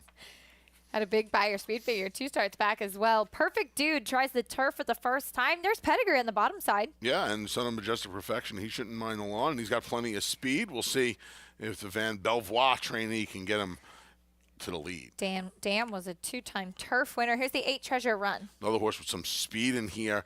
0 for 2 locally on the turf, 3 wins overall. The last one came at Tampa against conditioned claimers. Scratch the 9, looking at the 10, Major Attraction. And we'll see what Lindy Wade does here with this stretch out from 5/8. Got beat just a length and a half going 5/8. 1 going 5/8, 2 back. Wonder what kind of a pace presence this Son of Distorted Humor is this evening. And you can scratch the 11, the also eligible to the outside. You could bet with Naira Bets today and get more. Everyone who bets with Naira Bets today gets 10 times reward points on all wagers at Canterbury Park and Horseshoe, Indianapolis. Everyone gets the bonus points. You don't have to worry about opting in. You could earn more this weekend with your Naira Bets account. Start betting now at NairaBets.com. Love how there's always so many great promos to take advantage of over at Naira Bets. A 3-2 favorite in this 7th race here with Noble Pursuit. And to be fair, Anthony, this is a horse who's run some fast races, some big numbers, and does come in for a really strong outfit. Robertino Diodoro at 34% at the meet. The source is a 7-year-old who's only run 17 times. So obviously he has some holes. I don't like the fact that recently he has missed chunks of time, 2.5 months, now 6 months, because he did a lot of racing, right? We talked about 17 starts. Well, 11 of those 17 starts as a 7-year-old, came as a 6-year-old last year. Which is amazing. So he went from being consistent on the 7 for 11 on the track to pulling his disappearing act again. That I'm worried about that. I wouldn't want to take this. Can this horse win? He obviously could win. I would not want to take this horse at a short price. Who would you prefer? My now defunct pick 5 ticket had the 3, 5, and 10. I thought the bottom horse. I thought Major Attention was interesting on the stretch out in here. This horse has run well enough going long on the dirt. I think the turf is his preferred surface. I don't think. I know. I want to see him on the stretch out tonight at 7-1. Into the gate for the 7th at Canterbury Park. Here's Paul Allen. Major Attraction, last in. And they're racing. Shortly after the start, Noble Pursuit stumbled, went back to last. Great beginning for Treasure Run, and Treasure Run squabbles early with Northcutt, and they're going quickly. They've opened up 4 lengths on Major Attraction, who got down coyly from that outside barrier, chasing the hot pace. And Major Attraction's now 4 lengths out of it, and 1.5 clear from Full Bridled Phantom. Then we come to Perfect Dude in the turf debut, a bit wide, 8 lengths from the lead into the outside of Chest Candy. 6 lengths behind that, a recovering Noble Pursuit, and Where's Jordan lopes along in last, and 12 lengths from the front. They head up the barn side in race 7 on the beautiful Canterbury turf course, and 2 and 8 continue to slug it out. They travel in perfect harmony, and the pace is slowing down. Major Attraction 1.5 lengths behind them to the inside of Full Bridled Phantom. Then we come to Chest Candy attempting to win 3 in a row, and up goes Treasure Run taking the lead. After that, Perfect Dude 6 lengths out of it, about 5 clear from Noble Pursuit, pushed on after that bad start. Where's Jordan is last, but is running on. Hey, come to the top of the stretch. It is Northcutt to the inside of Treasure Run. Major Attraction trying to steal the show on the 3 wide side. Behind that, Full Bridled Phantom. Perfect Dude full of run in that turf debut. Likewise for Chest Candy, looking to split runners. Full Bridled Phantom 5 out of it, and up goes Major Attraction. Major Attraction gets all the spotlight in the winner's circle. Major Attraction with the win. You heard Anthony make a strong case for this Son of Distorted Humor, and he was best here in the 7th at Canterbury. As we welcome in our viewers joining us on SNY, you're watching America's Day at the Races. Acacia Clement alongside Anthony Stabile. We have Jessica Otten and Gabe Pruitt with us at the Meadowlands. We just saw the 7th race at Canterbury Park. It was the number 10 major attraction, Anthony, on the stretch out and distance. Yeah, nice job getting this horse off the pace tonight, able to settle a little bit and make that one run. I thought maybe Lindy Wade moved a touch too soon, but you gave me a little confidence at around the 16th pole. 4-1, a square price too. Favorite didn't break. Noble Pursuit came out of the gate a little lackluster tonight. Figured this horse might need one off the break. Certainly did. I wouldn't completely discard him next time out. Major attraction, had a win sprinting at Canterbury 2 starts back. 3rd at this level, but going shorter last time, stretches back out and gets the win pretty convincingly today for trainer Matt Williams. That's a look at Canterbury Park. We just saw a nice race over the turf course here, as we'll have more live action from Canterbury in a little bit. We'll also have a lot more live racing action for the Big M at the Meadowlands. Later on, we'll bring you prices from the 7th race in Minnesota at Canterbury Park after this break on America's Day at the Races. Stay with us.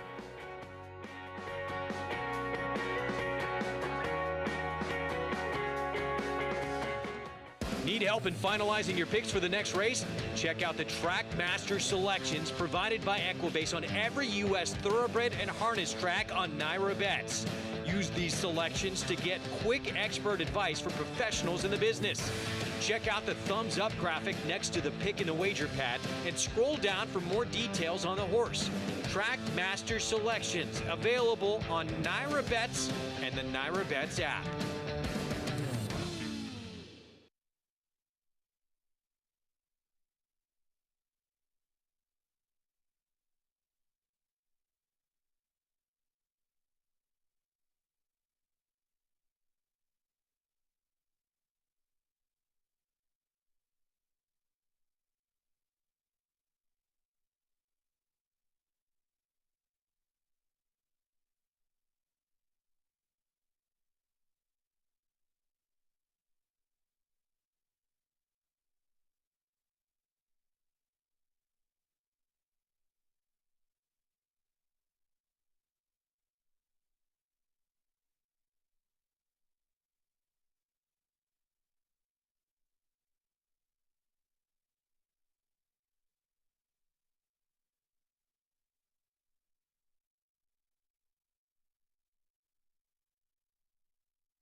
We're back on America's Day at the Races, brought to you as always by Naira Bets, where you can bet any track, anywhere, anytime. Get started at NairaBets.com or download the app today. We saw the 8th race at the Meadowlands in the Graduate Series final for the 4-year-old mare's Test of Faith. A short price favorite, but she delivered, Anthony. She passed the test tonight, boy. Michaela gave her all she could handle for a good half mile, Acacia, and she just gave her the cold shoulder and went on her way to a big, big graduate victory. A big effort for this mare who gets back to the winner's circle today. She has just been tremendously consistent. She was a short price, and Michaela, taken out of her comfort zone today, had to settle for 3rd. Yeah, 4-1-5. Tax day. Tax day was that triple for you accountants out there. David Miller, the driver, and he's standing by with Gabe Pruitt. Thanks, guys. Standing by with winning driver Dave Miller of Test of Faith. Dave, talk to us about this race. Quite the chess match there in the opening turn. Yeah, we were. Everybody was trying to get into a spot. You know, my original plan was this to be the last one to the front, and everybody was kind of waiting for me to make my move, but I was waiting on them, and yeah, it was kind of like ended up going slow fraction. So finally, when I got almost to the half, I made up my mind I was just going to go ahead and keep going with her. And that was a nice mare on the outside. Talk to us about that decision to drop the gloves right there at the midway point of the race and leave Michaela on the outside. Yeah, you know, honestly, like, we weren't going much, and she actually didn't look that, to me, didn't look that good. So I know, like I said, I was real happy when the half flashed up 55-3 instead of like 53 or something, you know. I felt pretty confident around last turn, and she does the rest. And she came back half there 52-3, which is just incredible. Yeah, she's an amazing horse. She's just, I can't say enough about her. What's it like to sit behind a mare like this? She was the horse of the year last year in the sport of harness racing. She made over $1 million. You got to smile just showing up to sit behind her week in and week out. Yeah. I'm very excited every time I get to sit behind her. We're all excited to see her back in action next. Test of Faith, guys, takes the graduate final. And did so impressively. Gabe, thank you. Loved that interview with David Miller. As we go back over to Canterbury Park, the number 10 major attraction in the 7th race. Victorious Anthony, you liked this horse's chances as he stretched back out in distance and finished up nicely in this effort. Yeah, nice effort here. Like this horse getting off the pace. And I thought maybe he would show a little bit more speed, but Lindy Wade gave him a nice patient ride, waited for the other speed to come back to him a little bit. Pounced, I thought moved a little too soon, but did not. Was able to win by about a length and a half. A nice effort, paid $10.60. A great call. Anthony 10-7-6 in the 7th at Canterbury Park. As we will have more live racing from Canterbury and the Meadowlands. After this, we'll take a quick time out here on America's Day at the Races as the live racing action continues on this special night program. We're glad to have you along with us, keeping us company on this Saturday evening.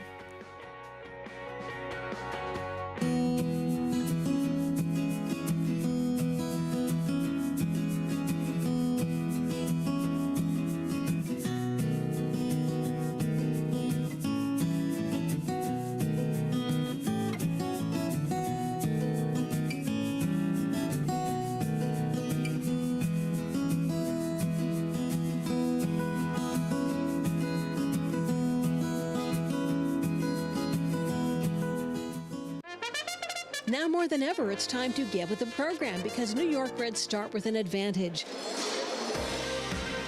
New York breds run for serious green. At Belmont and Saratoga, New York bred maidens run for up to $75,000 and allowance horses for up to $85,000. And serious New York bred owners can collect awards of up to $20,000 per horse per race in open company. So get back with the program. Seriously. Adelphi Racing Club, offering a truly personal racing experience. I would just say that it's a smaller, tighter-knit group. Everybody has a common interest. We spend a lot more time together than some of the bigger operations, and I very much enjoy that. We're not just a syndicate, and our members aren't just investors. We are partners. Contact us to get a taste of the Adelphi experience and come hang with us this Saratoga meet. Ever dream of owning your own racehorse? How would you like to get in the winner's circle with the #1 harness racing partnership in the U.S., VIP Stable? There's nothing like the thrill of your horse coming down the stretch. To find out more, call VIP Stable at 877-VIP-WIN1 or visit us on the web at www.vipstable.com. Turning horse racing fans into racehorse owners. Be a winner. America's Day at the Races brought to you by Hillendale at Alapa. Glad to have you with us on this Saturday evening. We turn our attention to the 9th race at the Meadowlands. Coming up next, part of this Graduate Series final, the 4-year-old Open 1 mile trot. Coming up next, 6 to 5 on Rattle My Cages. I know, Anthony, you were pretty excited to have an opportunity to see the trotters in the spotlight as we'll meet the field, starting off with Delayed Hanover. Yeah, Oki Schwanstead has this horse coming out of the Graduate last week. Had a little bit of post relief 2 weeks ago, I should say, from post 7 all the way to the pylon draw tonight. Still a big price. 30-1 right now on the board. Break from the inside. The number 1 Delayed Hanover to start things off. Next, we will go to the number 2, another big price, D's Red Delicious. Yeah, last 3 starts have come on the big oval over at the Big M. A couple of third-place finishes before finishing 6th in the Graduate last week. That's a look at the 3. Everyone would like one of these, $100 bill. You had the 2-race win streak snapped last time in the Crawford last week. Didn't have a great trip that night, kind of backed up first over. See if he has a better trip tonight. We saw the 4 Take All Comers go by. There was the 5 Ambassador Hanover. Here's your favorite, Rattle My Cage. Rattle My Cage looking for 4 in a row. The other Schwanstedt horse trainee, Yannick Gingras, behind this one. Here's the 7, Son of a Mystery. He jumped off stride last week here in the Graduate at 7-2. Looked like he was going to make a little impact. We'll see if he can stay flat tonight. In a Minute Hanover went by the 8. Here's the 9, Venerate. Yeah, maybe a little class relief is what this horse needs. Another try in the Graduate. Was 5th in the Crawford last week. Should be a big price and should be. And the outside runner, 4 de Julio. Keeps getting stuck with some bad draws. The 9-hole in the Cutler back in May. 6-hole last week when he left for position and almost pulled off the Graduate upset. See what happens here. He's 6-1. He's a horse you always have to use, in my opinion, in your exotic wagers. That's the field for the 9th race at the Meadowlands. Even money on Rattle My Cage as we get back to Jessica Otten and Gabe Pruitt for some more thoughts on this 9th race. I think Rattle My Cage is every bit deserving of that even money status. He's just been so sensational since coming back as a 4-year-old. This is a son of Love You, a little bit of French bred there. 3 wins from 4 starts this season, just got beat one time. And, you know, he draws a nice post. Like we mentioned earlier, when I talked to Yannick pre- and post-race interviews, he says he's just so lovely to drive. He's got plenty of tactics on and off the gate, and he gets a good post to work with. You know, he really does, Jess. Plenty of options there with the mid-pack post. Look at him on the track. He looks so good tonight. Yeah. You know, he's right up on the muscle. You can tell he's really feeling himself. His ears are up. He's nice and alert.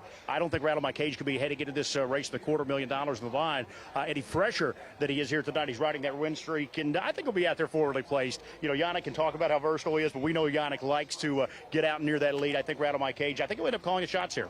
Another one that is awfully handled aggressively off of the gate is the 10 Quattro de Julio. If you go back a couple of starts in the Cutler, from post 9, he left aggressively off of the gate and just got beat a length and a half. And that was a world record that night by Ecurie D. Unfortunately, he draws an outside post 10, but he's so strong, he's so good looking on the track, and Andy McCarthy knows him well by now. You know, he does, and that's a good thing, Jess, because he's a little quirky to drive. It's a horse that's had some behavior problems at times. He can be a little erratic. Sometimes he's made breaks in stride, but I think his hand is forced tonight. When you draw that outside post 10, you know, with $250,000 in the line, you're certainly not going to be looking to duck off that gate. So I think Quattro de Julio, I think he's going to have to be part of the early pace scenario here as well. Try to get some position and just make it work and try and be there late. A horse that I think has been flying under the radar a bit is the 4 Take All Comers out of the Jim Campbell barn. Of course, we saw this horse last year in the Hambletonian. He's been racing well this year as well. 5 starts on the season, 2 wins. He was 3rd last week in the Graduate after leaving aggressively from the middle of the post. And he's, you know, they've been trying to find places to race him. Like I said, he's got 5 starts on the season. He has post advantage in here. We know Tetrick likes to be aggressive off the gate. This is another one that shows versatility. Yeah, I think so as well. I think he'll be leading the gate here too. I think he'll try and get some position. You know, as you said, he wasn't the $1 million Hambletonian last year. He's sort of been a fringe player on the national stakes scene. He did hit the board last year, 6 of 13, made nearly $200,000. So certainly nothing wrong with Take All Comers. You know, maybe just a notch below the very top colts last year. Could be the same case here today. But again, he 12-1 on the board right now. A nice price here on Take All Comers. One to the inside of that is a $100 bill at 9-2 out of the Tony Alagna barn. And I talked to Tony last week. They had to qualify him a couple of starts back to regroup because he had been going off stride. He won the 4-year-old Open. He came back and won the Graduate. Then on the Crawford, they didn't have a ton of, you know, a go, I guess you could say, but he was forced to come first over, and I think nobody was beating Alaraj one that night. And that's the story, Jess. You know, you can just really almost toss that last start out. He was first up there against the favorite. Ecurie D was the front end that night. You know, he took his best shot.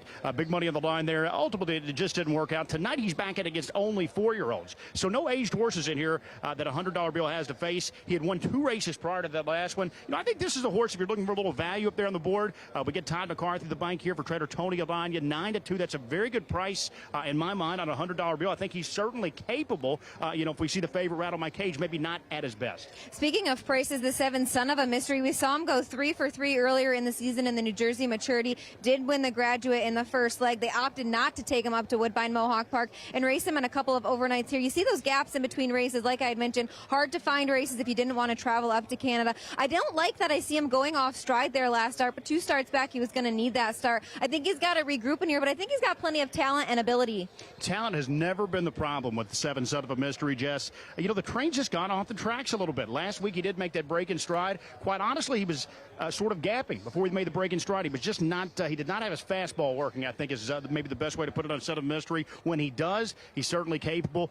Very cold on the board right now. He was 9-2 of the morning line, up there at a big double-digit number right now from post 7. Will the favorite deliver again? Rattle My Cage is the 4-5 favorite. Back to you, Acacia. We'll soon find out. He is a short price right now. Rattle My Cage, Jess, thank you. Who has won his last 3 races, and Gabe and Jess alluded to it. Anthony, this horse looked tremendous out on the racetrack. Even you said it. Yeah, you said it right away. I don't away. know the trotters well. I know what a good horse looks like. This one looked ready to roll. Really quick, trotters and pacers, the difference is the legs, left side of the legs move the same as the right side of the legs. Pacing, forward, back, different when they trot. Difference in the gait as the trotters are in the spotlight here in this 9th race. Here's Ken Workington with the call. Here they come.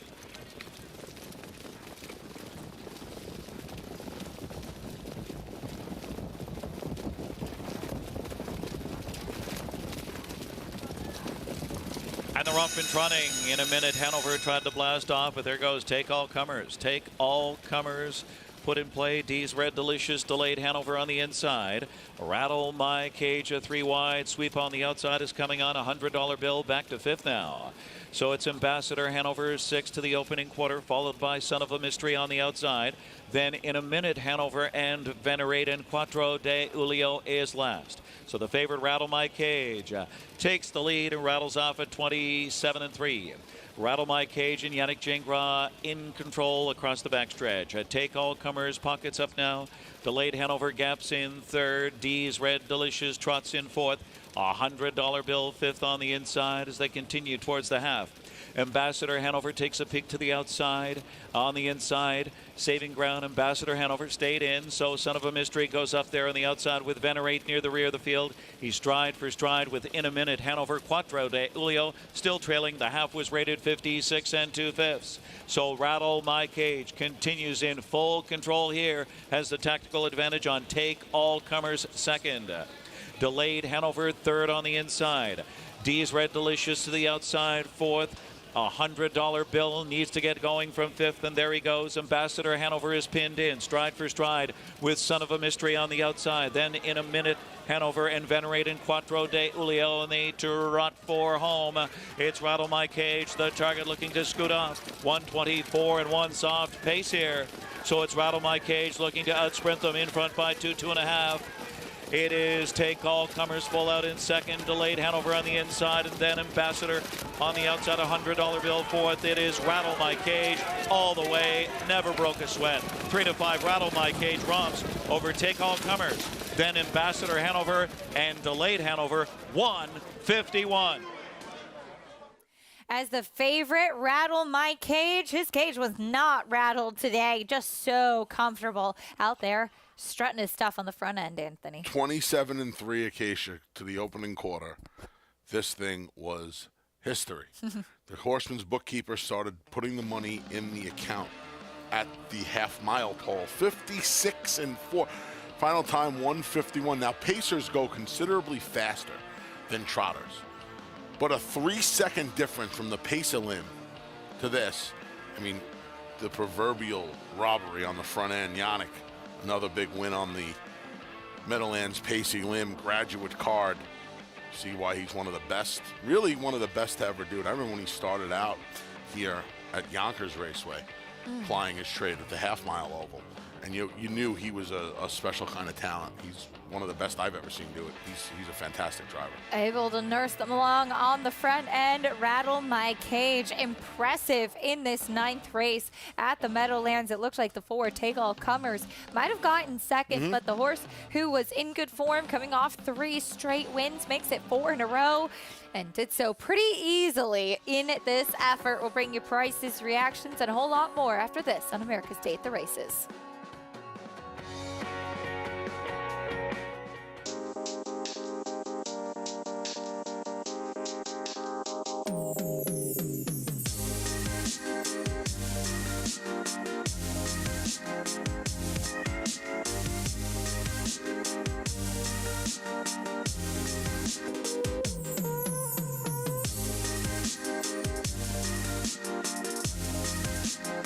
Stay fabulous. Resorts World.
America's Day at the Races continues. Our program, as always, brought to you by America's Best Racing. For the love of the race, visit americasbestracing.net today. Taking a good look at the Big M. We'll be back there momentarily as we head on over to Canterbury Park. That's our next order of business, the 8th race. Sprinting on the turf for the fillies and mares, going 5/8. It's a $16,000 claiming race, even money on Dreaming Biz. Here's the rest of the field, though, starting with the 1 and Isles. Was in for the waiver last time, Acacia, off the 5-month break. Ran a good third, maybe needed the race. 13-1's too big a price on And Isles. I agree. I thought she was intriguing. Here's your big favorite, though, Dreaming Biz, cutting back in distance. Third off a September layoff. In fact, this horse is going to turf sprint for the first time in over 2 years. We'll see what the cutback does for this daughter of Fed Biz. Has been consistently going 2 turns on the turf. First time on the turf is heating up. Yeah, daughter of Leighton Heat. What a story I could tell you about Leighton Heat. Going to try the turf. Has not won since the debut back in July of last year at Prairie Meadows. It's an Oklahoma-bred filly. Here's the 4, Heart on the Run, back on the grass. I don't know what's taking them so long to get this daughter of Tabasco back to the turf. Yeah. She's 1 for 1 on the grass. She's 0 for 8 with 4 thirds on the dirt. What are you guys waiting for? 5 of the siblings were turf winners as well. Unbelievable. Yeah, intriguing horse for sure. Here's Mickey Dobbs. Mickey Dobbs, off the layoff last time, showed plenty of speed, returning from turf paradise, owns just 1 win on the grass. 15-1, a big price on the board right now. Here's the 6, Yellow Dress. Yeah, this horse was vying for the lead last time before tiring. This is second off the Diodoro claim now. I think they're always a little bit more dangerous, and this horse is too big of a price at 6-1. Last out maiden winner, here's Ghost of Genevieve. Flag Falter, that's all on the grass. She probably can't clear tonight, but could be a pace presence, and if she improves off the win, maybe a factor at the end. And what do you do with this horse? She's not to blame. The daughter of Stanford out of a Mr. Greeley mare, Calbred, shipped in from Los Al last time, tried the dirt in a condition claiming race. This is the wild card. Yeah. There's not a lot of turf pedigree there, right? But are you just trying something new in here? I'll say this. Coming out of those quarter horse races, and this horse was in quarter horse races, not thoroughbred races. These were 1,000-yard quarter horse races. You got to figure she's going to be sharp. She's a 3-year-old too, by the way. You got to figure she's going to be sharpened up. She's such a wild card. And the most important thing when you're betting on these races, right? It's a conditioned race. All of these horses, except the 2 Dreaming Biz, have only won 1 race. The entire field has only won 1 race. She's not to blame is technically a maiden in thoroughbred races. Never won a thoroughbred race. There's just so much going on here. There's a lot to digest with this filly. That a $5 flyer would not be the stupidest thing you ever did. It's not like she's running against stakes horses. She's not running against the horses we've been recapping all day. That's true. You know? She's and there's enough speed in here. There's no McCulloch in here. There's no McCulloch in here. I guarantee you none of these fillies will be facing McCulloch next time out. None of these fillies will be in the Diana. So if you want to get a little, listen, it's Saturday night at 9:45. It's time to get goofy. It's time to get goofy. Just now? That's it. Yeah, just now. I feel good about it. I've lost about 11 pounds since we're sweating a little bit in here tonight. I'm reducing. Yes. I might be able to ride the card here at Belmont tomorrow. I'm going to bet a few dollars on this horse just to watch the race. I like it. Just She's to watch intriguing, that's for sure. I was handicapping the card, and I was looking through, and I said, I don't even know where to begin. I don't know where to start. You know, it's really a very interesting race, and I thought what you brought up about the fact that she was in those quarter horse races. You've got to be quick in those races. Sharp as a tack. You do not have a lot of ground to work with. None. You have to be fast out of the gate. And also the fact that she has technically won a race, but it doesn't count in the thoroughbred racing. So she is technically a 3-year-old maiden facing these. Correct. It's very, very interesting. Yeah. A lot of quarter horse races too. So the 1,000-yard races actually have a turn. The quarter horse races, they usually move in increments of 110 yards. 220, 330, 440, 550. The 550s are only run at certain places because there's not long enough straightaways. The 440s can be run at all the races that have quarter horse races. But the 1,000-yard races are run around a turn. So she's had turn experience. And like I said, it's 5 furlongs on the turf. Maybe they're just running her because these are the distances she's accustomed to. But at 22-1, put it to you like this. Yeah. You could turn $5 into over $100. Just goofing around. And can you really be mad at me if I cost you $5? I'm not mad. I'm talking to the royal we. Like the Big Lebowski would say. Right. The royal we, man.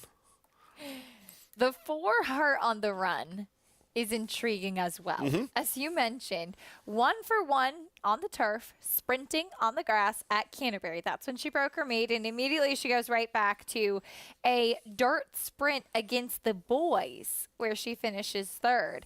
And it's been a long road before she comes back to a turf sprint. It's very, very an interesting spot for her. Yeah, I use 2468 here. That's what I did. Yellow dress, great name. Big fan of yellow. Not my color. Not on me. Not my color wheel. Not on me, but I'm a big fan of yellow. How much yellow? 8th race coming up from Canterbury Park. Dreaming Biz is your favorite, cutting back in distance. The number 7 acting up in the starting gate. Ghost of Genevieve trying to rear up. It looks like they've got her settled now into the starting gate. She was acting up pretty badly. Chad Lindsay did a good job holding on. Here's Paul Allen. Racing and popping out of the gate quickly and immediately assuming command is Heart on the Run, and Heart on the Run indeed is on the run. Outside of that, She's Not to Blame in the turf debut. After that, we come back to Heating Up, also debuting on the turf, revving up 4 lengths from the lead. Dreaming Biz, the favorite, went all the way back to last. Mickey Dobbs is 6 from the front, along with Yellow Dress. After that, Ghost of Genevieve and Isles. Dreaming Biz, 10 out of it. They have a quarter of a mile to go. Heart on the Run, keeping the neck in front. It is Heart on the Run on the inside, slugging it out with Heating Up. Outside of that, we have Yellow Dress, and on the far outside, She's Not to Blame, and Dreaming Biz is churning home fast on the outside. Dreaming Biz from last right to the winner's circle, putting a nightmare on the other 7. Dreaming Biz, the favorite, a winner, cutting back in distance to a sprint under jockey Luis Fuentes. I gotta say, Anthony, your 8, She's Not to Blame, gave a little bit of a thrill there. If you went for the $5, you got your money's worth. You can't complain to me. And you know what? If she stays straight, she's probably second. She definitely blew the turn She's there. all over the place. Got beat a length for second. Look at that. You did see the 7, Ghost of Genevieve, rearing up in the gate. She also broke pretty badly, too. Amazing Chad Lindsay was able to stay on, given all of that. Such athletes. Truly. They are such amazing athletes. Not only do you have to be a jockey and steer a 1,000-pound horse, but every now and then you got to act like they're a balance beam and keep your balance, stay aboard. He had 3 chances to fall off her just now, and he was able to stay. Thankfully, was able to stay aboard. So strong, putting that on display. Your winner, the favorite, Dreaming Biz, at Canterbury Park, back at the Meadowlands. As we see going into the winner's circle, Rattle My Cage makes it 4 victories in a row in the 9th race. So Gary DeLeo walking in with the winning connections. Gary does a great job over there at the Big M. And yeah, this was so far tonight, a night full of impressive wins. Rattle My Cage, a very, very easy time of it in the trot final. The favorite returning 340. Let's go to Gabe Pruitt. Thanks, guys. Standing by with winning driver Yannick Gingras of Rattle My Cage. And Yannick, this proved to be more of a coronation tonight than a race. Yeah, it sure was. You know, I'll take the easy one once in a while, but you know, leaving the gate, the outside didn't leave. I could tell that it wasn't going to be like first quarter. So and coasted from there. And the fractions, 27 and change, 56 and change. Really no challenger still at the 3/4 pole. That had to surprise even you. Yeah, well, you know, honestly, the ones that got away behind me, like I didn't think they were much of the menace really as far as like taking big runs at me the 3rd quarter. You know, I think maybe Brian and Andy McCarthy were the tougher one probably to go big 3rd quarter. But at the half, we went slow enough, so I just kind of got him moving really around last turn, just so it wasn't totally just a sprint. And this horse was a bit of a fringe player on the stake scene at 2 and 3. In fact, he won more money tonight than he made combined at 2 and 3. He's really blossomed into a superstar at the age of 4. He really is a nice horse. I drove him as I baby raced him, trained him before the baby race. He had a lot of ability back then, but he was he's a French horse, right? So he take a little time to mature, and as Vaughn said, did a great job getting him to where he's at now. Talk to us about a horse that exploded a little earlier tonight in that first Meadowlands Pace elimination, Beach Glass. He was ultra impressive. He sure was. You know, I've been a believer. A lot of people weren't. His first start in Canada when I raced him, he had open bridle. Didn't really want to go until they got to him, and then he went. You know, but he wasn't impressive on paper. And then in the final there, he was too aggressive, maybe in the 2-hole in the last turn. And I think I shut him off a little bit. And tonight I just wanted to stamp him a little bit. You know, you're in the elimination, even though you don't want to go all out. I just wanted to open him up a little bit, finish in, and it's going to be good for him. And I think they have some respect now.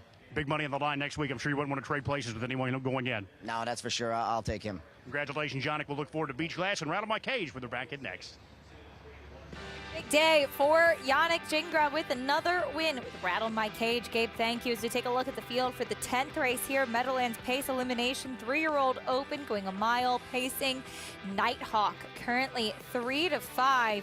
You're at number 5, David Miller, the driver here.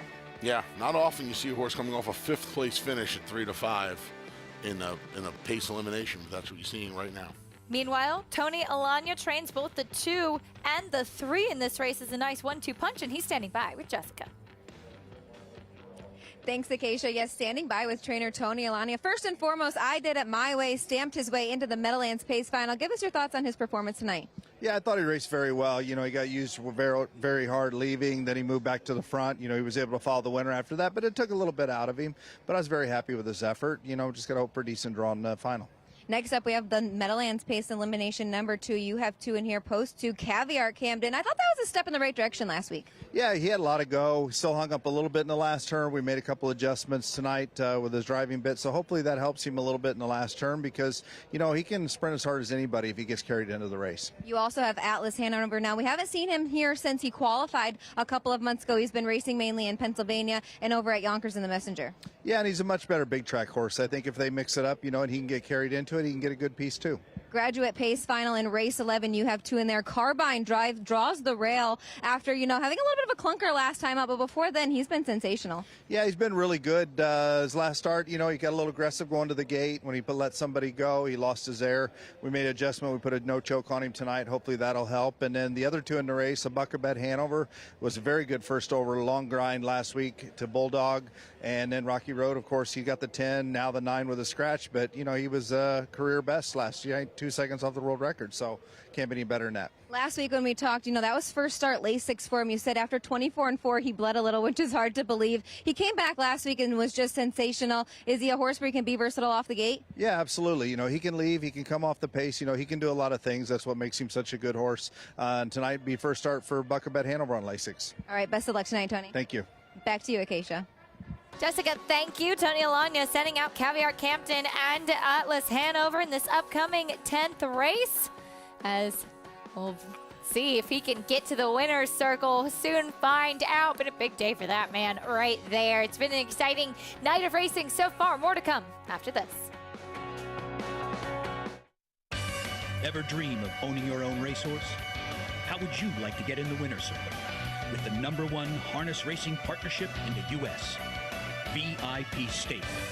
There's nothing like the thrill of your horse coming down the stretch. To find out more, call VIP Stable at 877-VIP-WIN1 or visit us on the web at www.vipstable.com. Turning horse racing fans into racehorse owners. Be a winner. Who you betting on? How about an app created specifically for horse racing? Naira Bets. We specialize in thundering hooves, fist pumping, and boosting your bankroll with robust weekly promotions. And offer betting tips from actual horse racing experts. Bet all day and night, nationwide. Get the action and thrill of horse racing with Naira Bets.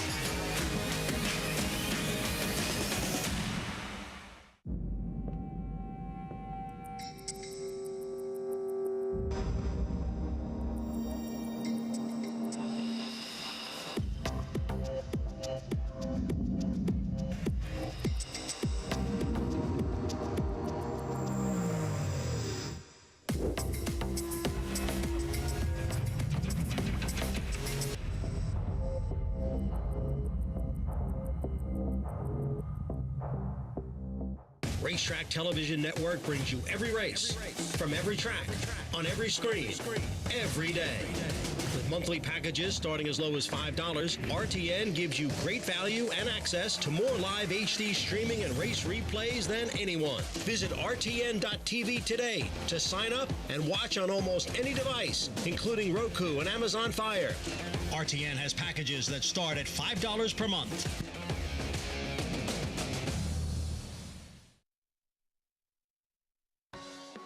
We're back on America's Day at the Races, brought to you by Run Happy, the brilliant Eclipse Award champion and record setter who raced medication-free and stands now in legendary Stall 1 at Claiborne Farm. Race 10 at the Meadowlands coming up next. We're having a mile pace as our next order of business. It's the Meadowlands Pace Elimination 3-year-old Open. We heard a little bit from trainer Tony Alania, who sends out 2 chances in here. Here are some of his trainees' foes, starting with the 1, Captain Ryan and Michael.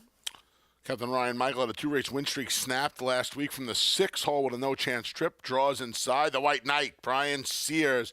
If anybody upsets Nighthawk, Actually, I'll say it. I think this horse is going to win this race tonight. I like Captain Ryan Michael. I like it, and I should have known it. It's when those It's names okay, are all yeah. squished together, a track announcer's nightmare. Here's one of Tony Alagna's runners, Caviar Camden. Caviar Camden did not work out the best trip last week in his return to the Meadowlands. We'll see if he gets a better trip tonight. Todd McCarthy going to replace Yannick Gingras. His other charge, Atlas Hanover, went by. We saw P.J. Liu. Here's the 5, Nighthawk. Yeah, it's very rare to see a horse off of an effort like he had last time out as the favorite, but that was against much better. He was 4-1 that night. We'll see if David Miller can get him back to the winner's circle. Forever Boy is next. Yeah, he had Lasix added back in May when he got the job done in the Pennsylvania Sire Series. A couple of NA Cup starts in his last 2. Going to try and qualify for next week. And with the blinkers, market-based. He jumped off stride 2 weeks ago, had excess cover last week, couldn't get the job done when dropping back, dropping down in class and returning to the big oval.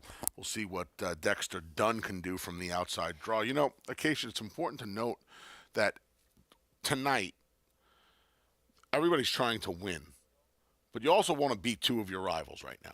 Because it's all about getting to next week. Right. And here, and some of these horses with the tougher draws, Forever Boy, the number 6, Market Based, the number 7. Now, in just a 7-horse field, there was another horse that was entered in here, Hammer and Hank. He scratched, he was injured. He came out actually before the entries were really finalized and drawn. It was supposed to be 16 horses, 2 elims of 8, but he had to come out. You basically just want to get to next week. And that's a big card next week. We'll be here next week for all the action. Canterbury and the Big M again, right? And a big final purse up for grabs. Be 9 stakes total on the card. More than $2 million in purse money Saturday. July 16th will be next Saturday, 8 to 11 on FS2. And this is where it all starts to get to that next point. It's about getting to next week.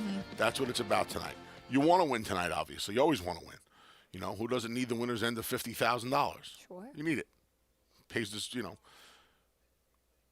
pays the bill for 4 months, 3 months. You want to win. But the other thing you want to do is you want to make sure you get there. You just want to be able to get there next week for the big money. $600,000 on the line next week, and of course one of the most prestigious prizes in all of harness racing. 3 to 5 on Nighthawk right now, as we heard trainer Tony Alagna talking about some equipment changes made on the number 2 Caviar Camden, trying to help him turn things around off of that 3rd place finish last time out. But your favorite 3 to 5 on Nighthawk. 5th last time out, looking to get back to the winner's circle. We're saying farewell to our viewers on SNY. Coverage continues on Fox Sports 2. You're watching America's Day at the Races. Thanks for sticking with us here on Fox Sports 2. Race 10 from the Meadowlands. Coming up next is the Meadowlands Pace Elimination, as we get some analysis from Jessica Otten and Gabe Pruitt. As you guys mentioned earlier in the week, we had Hammering Hank being entered into this elimination. So unfortunate, because I think a lot of us were really looking forward to it after he was so good in that Messenger limb. You know, he really was. He was going to be one of the favorites, Jess, in the Meadowlands Pace, and he may have been the biggest hunch play of all time, because unfortunately we lost Hammering Hank this week. Hank Goldberg, of course, was just a gem in sports wagering. He loved the races at the racetrack, and it's unfortunate. I thought it would have been a great story. We hated to lose Hank. Just a true gem and a lover of horse racing. Absolutely. Let's take a look at a couple in here, starting with the favorite, Nighthawk, 3 to 5. A little bit flat there in that North America Cup final. He had an outside post, but prior to that, he was 2nd behind Pebble Beach, and we know how phenomenal Pebble Beach was in that final. Yeah, he really was, and he had 7 career starts prior to that North America Cup final, 5 wins and 2 seconds. So this is a horse that had never been worse than 2nd leading into that big money final. He was okay. He picked off some horses late, finished 5th, maybe not quite up to task at his best here, Jess, but I think it's just a little easier spot tonight. The fans are reacting, of course, as he's odds on. And Caviar Camden from post 2, I just heard from Tony Alagna saying he was making a driving bit adjustment on him. He needed to steer him out of that far turn a little better. You're familiar with this horse. He put up a world record, or a track record, I believe, down in Lexington. We know he has the speed. I thought last week was a step in the right direction. It really really was, Jess. That's the best I've seen him all season long. This is the co-fastest 2-year-old pacer of all time. We're talking about the 2 Caviar Camden. He paced in 1:48.3 last year at Lexington. Again, that's the co-fastest of all time. So we know he's got the ability. He'd been a little flat all season long, but last week he finally showed a little bit of that grit and determination. He finished a good third. He battled a long way. So this is a horse that could potentially be turning the corner. Post 7 for Market Base. We saw Nancy Tactor in 2020 win with Tall Dark Stranger. He's going to have to find a little more in here tonight, but he is stepping in the right direction. He really is one of 3 sons of Sweet Lou here in the field of 7, so he's well represented. Market Base, we know those connections we can't ignore. Nancy Tactor, the trainer, Dexter down to the bike. We'll see. He's going to have to step up his game, but it'll be a good time to do so. Another competitive elimination. Back to you, Acacia. Competitive indeed with a short price favorite, Nighthawk, the one to beat. They line up for the 10th at the Meadowlands. We go to Ken Workington live at the Meadowlands. Advance to the Meadowlands Pace final, race 10. Here they come.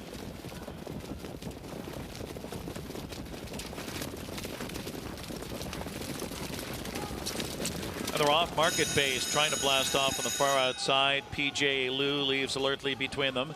Caviar Camden from the inside with Captain Ryan Michael on the rail, cuts the corner on Nighthawk, 5th in between horses looking to dive in there in front of Atlas Hanover.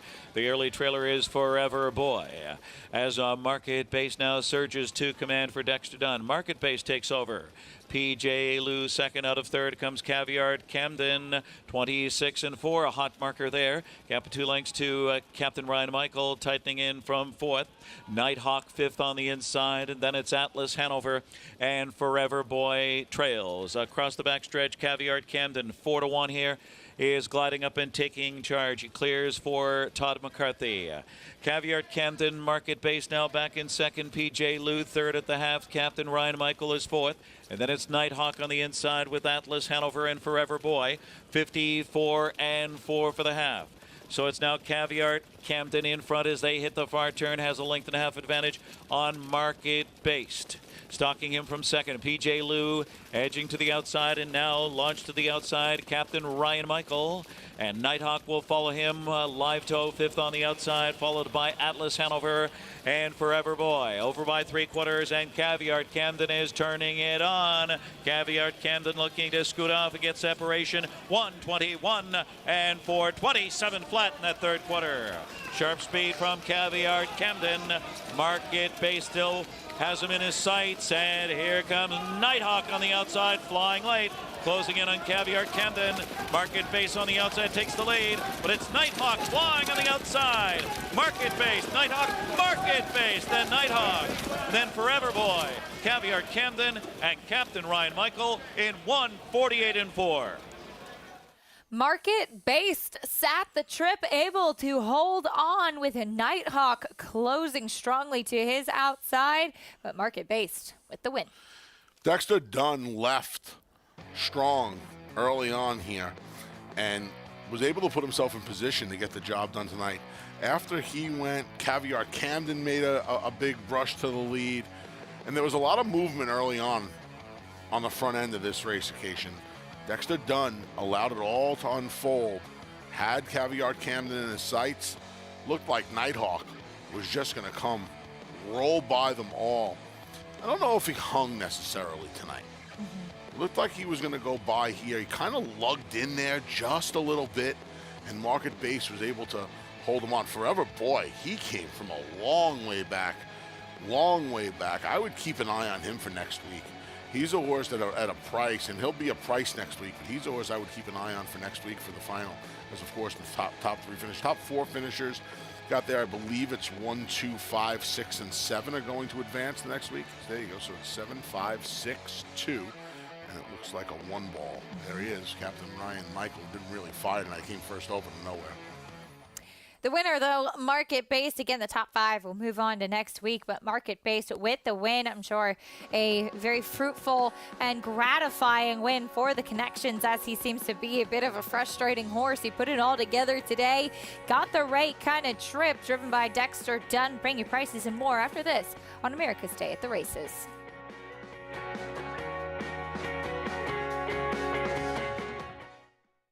Purple Haze Standardbred Adoption Program was created in 2018 by Wanda Policini. Purple Haze provides training to transition into new careers and finding homes. Horses are started with groundwork and then ridden in an arena before going on.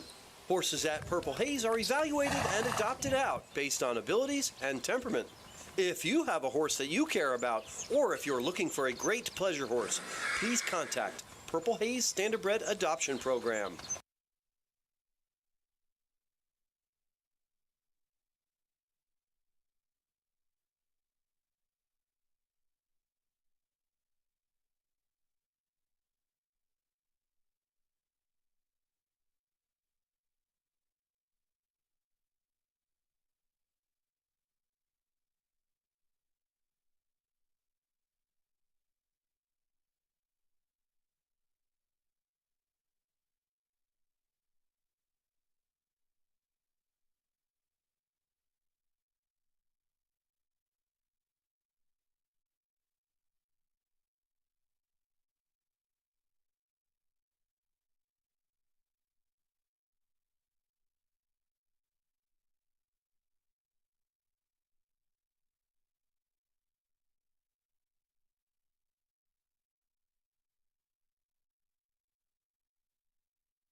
We're back on America's Day at the Races, brought to you by Claiborne Farm. 100 years of doing the usual unusually well, as we turn our attention to Canterbury Park.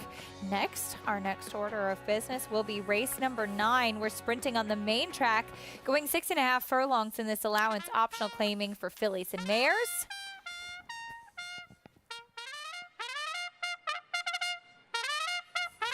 Call to post for the 9th race.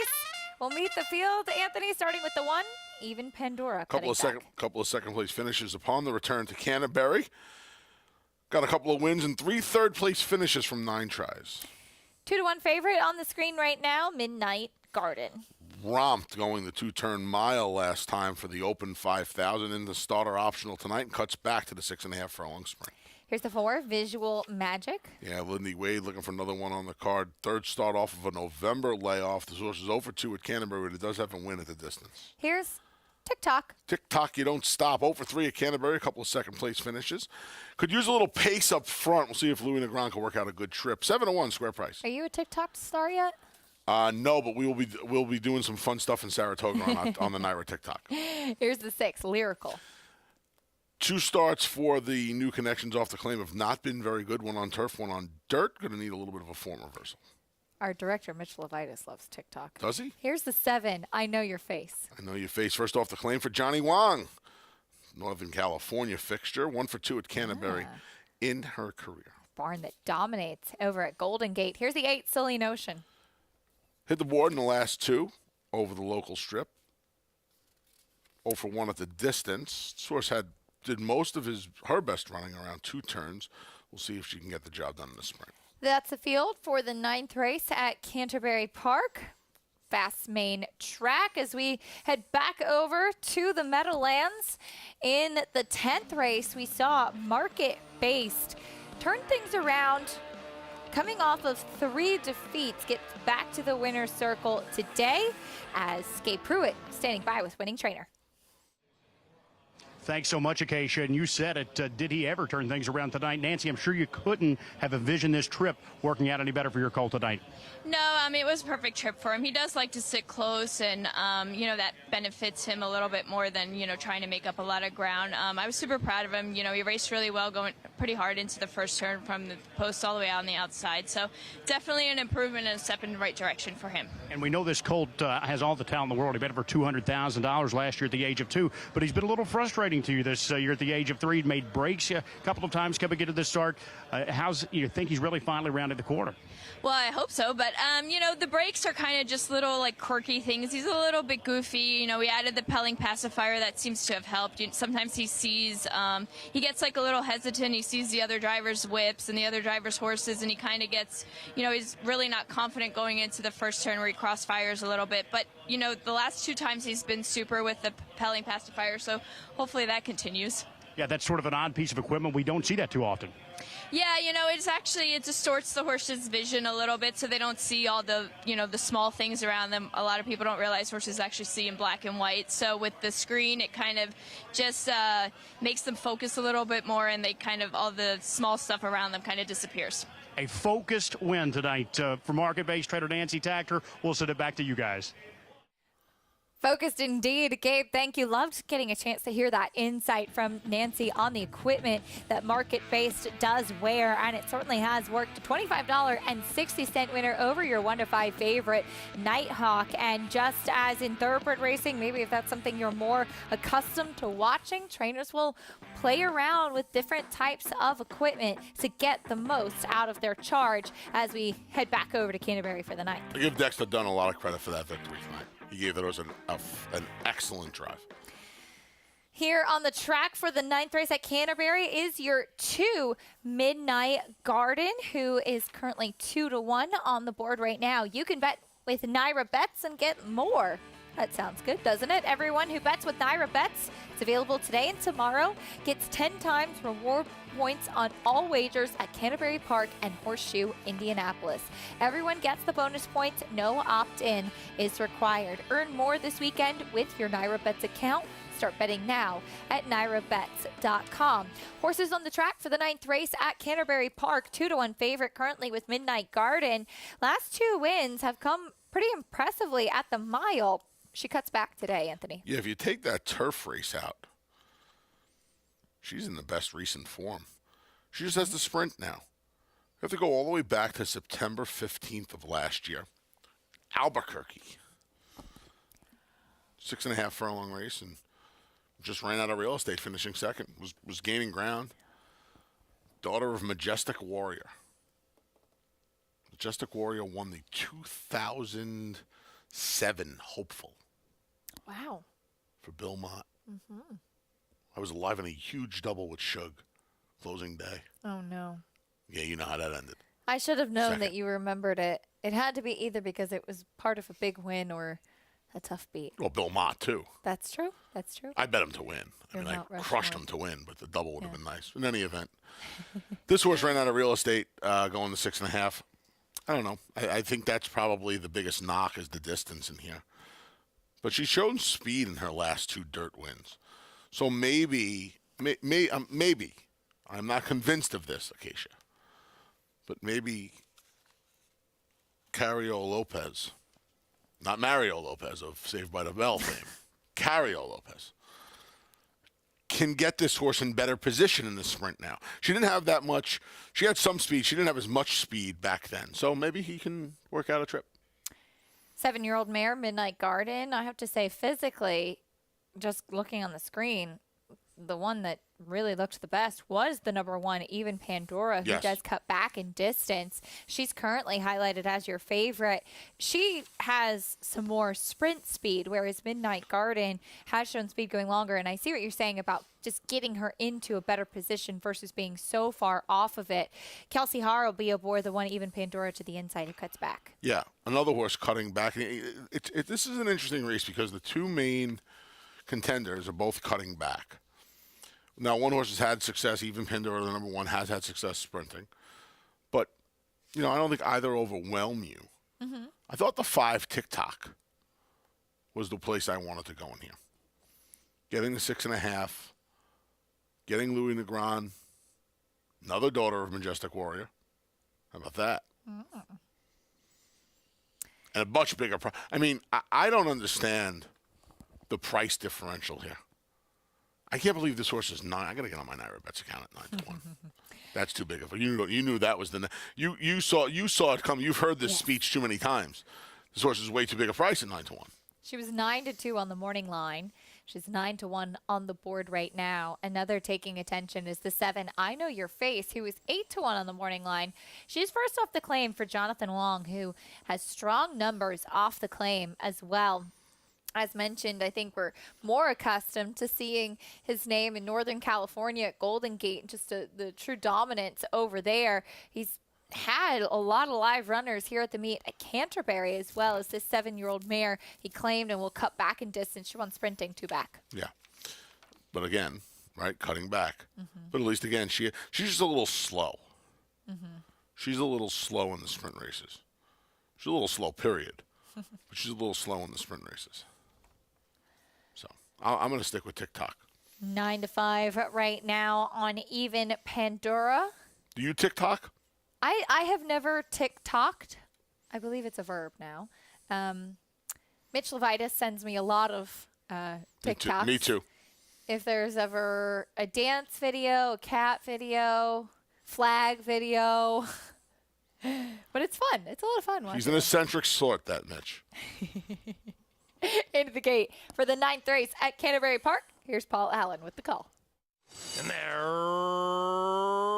racing. Even Pandora came out speedily to the inside, and from the center, LAV and Lyrical making sweet music on the early pace. It's Lyrical leading it from Even Pandora. Outside of that, I Know Your Face, keen to go in the early stages. So is Visual Magic, aggressively splitting them. And right behind the leaders, Silly Notion after that, Midnight Garden blocked, and TikTok's only 4 lengths from the lead. 7 separated by 4 into the far turn, and number 1 is number 1. It's Even Pandora from Visual Magic. Outside of that, Lyrical. 5 wide, I Know Your Face. After that, we have Midnight Garden, who just checked and beginning to make a move with I Know Your Face. Silly Notion is on the move, and the one in last is TikTok, and they have a quarter of a mile to go. Even Pandora, Silly Notion, Visual Magic. I Know Your Face, 5 lengths out of it with Midnight Garden. After that, we have TikTok and Lyrical, and they're chasing Even Pandora. Even Pandora from Silly Notion, Visual Magic, Midnight Garden finishing on the inside. Even Pandora, Midnight Garden taking off with Silly Notion to the outside. Even Pandora holding them at bay. Even Pandora wins. Kelsey Haar and Even Pandora game to get the win in the 9th at Canterbury Park. Drifted out to meet her competition, Anthony, and she dug in gamely. Mrs. Clement, there were some questionable rides and decisions in this race. Questionable is being very kind. I'll tell you what, Kelsey Haar gave this horse a fantastic ride, did not give up rail position, floated her rival when she realized she had to show her filly that mare to her outside. She gave this horse in a race full of bad rides. That was an excellent ride, and she got one of the favorites home to win the nightcap. I just looked around and you said Mrs. Clement. I didn't know who you were talking to. Haven't called me that before. Race 11. Even money. At the Meadowlands. 1-5 on the number 2. Bulldog Hanover right now. This horse in terrific form. 5 for 6 in 2022.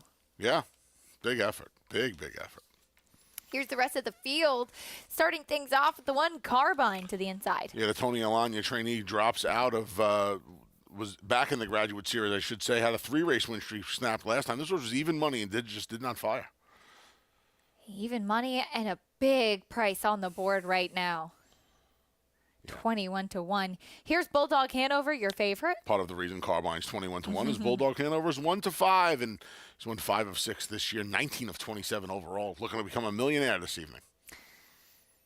Looking at the number 3, a buck a bet, Hanover. First time Lasix for the other Alagna trainee in here. Finished 3rd last time. And I like the fact that the Lasix are coming on after a few races off of the qualifiers. Scratch the 4. Here's the 5. Betters don't tell. Yeah, hasn't missed the board in 5 starts, all with Lasix. Good job in the Graduate last time. Going to need to find a couple of lengths, though, on the favorites. Looking at the 6, Southwind Gendry. Yeah, needs to turn his form around for you Game of Thrones fans. Gendry, of course. Yeah, big price and should be. Here is the number 8. We saw the 7, Which Way to the Beach, go by. Looking at the 8, Line Drive Hanover. Going to look to improve off a couple of runner-up performances last time. Made his way down to the Big M and paced nicely to finish second in the Graduate last week. 19-1 right now on the board. Next, we'll look for the 9 Charlie May. I guess we'll get to that one eventually, momentarily on the track, but looking at Rocky Road, Hanover. First time Lasix was the elixir last time. Got the job done from off the pace. Todd McCarthy replaced by Andrew. And there's the 9 Charlie May. Charlie May on a day where 2 Charlies were disqualified last year. Hot Rod Charlie from the Haskell. Right. And Charlie May from the Meadowlands pace. The second choice in here to the Big Chalk.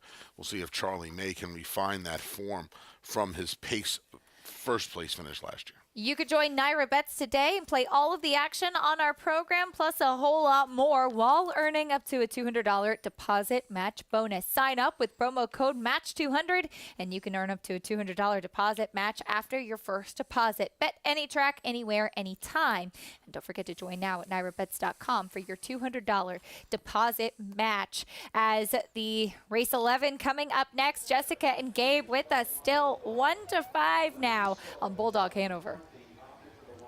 It's so amazing to see, Bulldog Hanover take us by surprise. I guess maybe not by surprise, but by, shock last week, putting up that 146 world record mile. He's 1-5, but this field is actually loaded with talent. It really is, Jess. It's impossible to think a horse could be 1-5 in this field, but if anyone deserves it, it is Bulldog Hanover. What a vicious obliteration he put on this field last week at the final preliminary leg here, the Graduate. And who knows what we could see. This could be history. That was the co-fastest mile ever in the Sport 146. Could he break it tonight? I can say the conditions are perfect, Jess. The track is lightning fast. It really is. Last week after the race, it took Dexter an extra half of mile to pull him up, so it just goes to show how headstrong he was. And like we mentioned, this field is pretty stacked. And here, the 7 Which Way to the Beach gets a driver change to Mark McDonald. We were talking a little bit off air. Not the minister of speed, but Mark does know how to get some speed out of a horse. 2 starts back. He left aggressively out of the gate and tried to steal that middle half and go pretty quick. He came back on at the end, though, when Charlie May went by him. I thought that was a good effort. He actually did take his best shot there, threw his best punch at Charlie May. He came up only a neck short. I mean, he's one of several here that are long on the board. Obviously, the short price in Bulldog Hanover inflating the odds of the rest of the field, Jess. But Which Way to the Beach, he's going to need his very best punch tonight. But we know when he comes with it, it's pretty good. Back to the inside the 1 carbine. I talked to Tony Alania. They had to make a little bit of an equipment adjustment. They're putting a choke plate on him because he was a little aggressive last time out. When he had to let one go, that's when he kind of took back off a bit. But he's been sensational. He put up a huge mile up at Woodbine Mohawk Park in leg 2 from post 8. Yeah, and who's a better handicapper than anyone else in the grounds? The drivers that sit behind these horses, Yep. Jess. And Todd McCarthy had his choice here. He could have either driven the 1 carbine or could have went back to the winner from last week, Rocky Road Hanover. Now, obviously, there's a big difference in post. Rocky Road Hanover starts all the way on the outside in post 10. He opted the carbine. To me, that's a big vote of confidence, and it says quite a bit. Absolutely, and we'll talk about Rocky Road Hanover. Last week, 146-2. That was the division prior to Bulldog Hanover. Second start Lasix tonight. Tony told me earlier tonight, he bled when he come home in 24-4, which is so amazing to think. And then, he added Lasix, and he really just pounced off cover, which was Charlie May. And Charlie May draws one to the inside. I mean, the horses are loaded on the outside of the gate. Well, it's still a term that I heard Anthony use a little late earlier on the show tonight. They knew, Jess. How about this horse 6-5 last week? That was absurdity in my mind, but the addition of Lasix made all the difference there. He vaulted off cover. He got it done. Jess, that trip could not have came up any better for him. It just worked out perfectly. Post 10, we know that's typically not the case. Tony said he was versatile. He could get some speed off of the gate. We also have Line Drive Hanover as well. He was sensation. He's 11 for 15 on the year. Didn't race at all last year. That's a horse I like here, Jess. If I'm playing this race, I'm ice cold here in the Exacta 2-8. I think the 8 Line Drive Hanover is going to blast out of the gate. I think at the end of the day, he's going to get the perfect trip when the dust settles behind the 2 Bulldog Hanover. I'm going to try them just the way they line up, but this could be history. This is the most anticipated race of the night for my money. Bulldog Hanover is your favorite after equaling the world record last week. Here is Ken Workington with the call. 1-5 on 2. Bulldog Hanover going for 5 in a row. World champion. Here they come. And they're off. Which way to the beach? Push the gate away. Mark McDonald sends. It's Carbine from the inside showing up with Bulldog Hanover. And on the outside, that's Line Drive Hanover put in play from fourth. In between them is Betters Don't Tell. And Betters Don't Tell is going to slide in there in front of Charlie May to the outside. And then comes a Buckabet Hanover on the rail with Rocky Road Hanover next to last. And Southwind Gendry trailing. Early tussle there. Bulldog Hanover wrestles control as Dexter Dunn puts him up front here off a quarter of 26 and 2.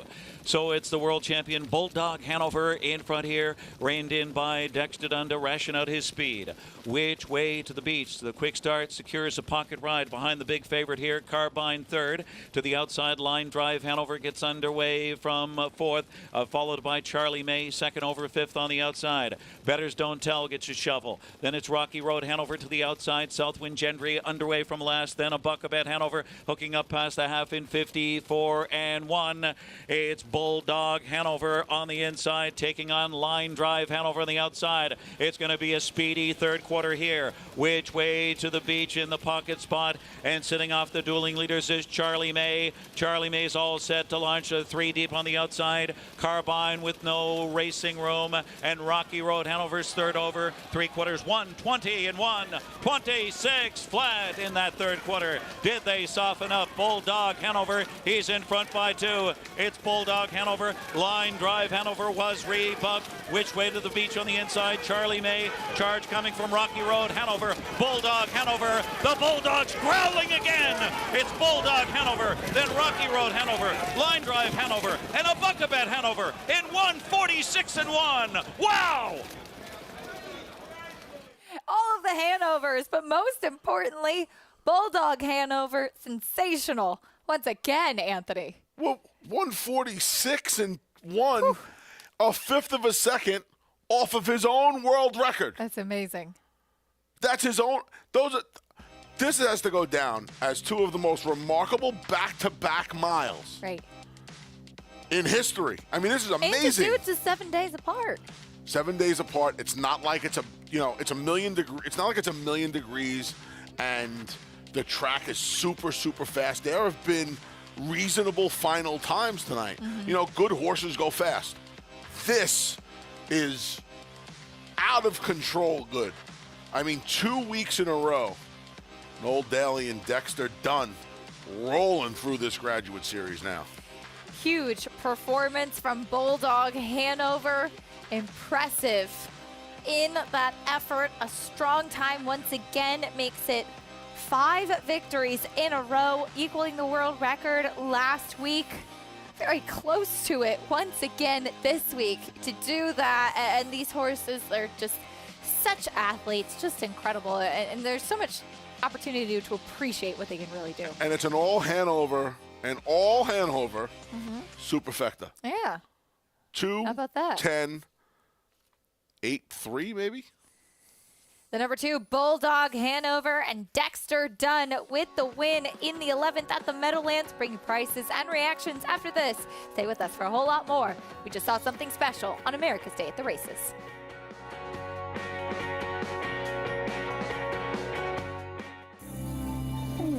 Red, ready to go for a ride, buddy?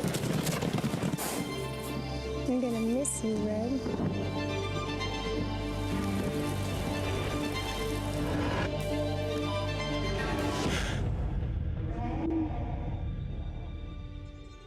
Grayson Jockey Club Research Foundation provides the best equine research to treat the horses we love. I missed you, old boy.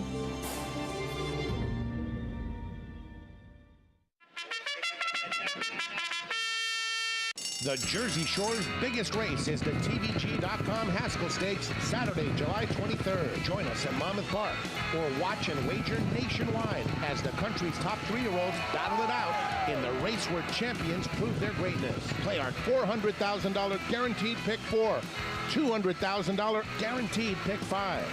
It's all TVG.com Haskell Day, Saturday, July 23rd, Monmouth Park Racetrack.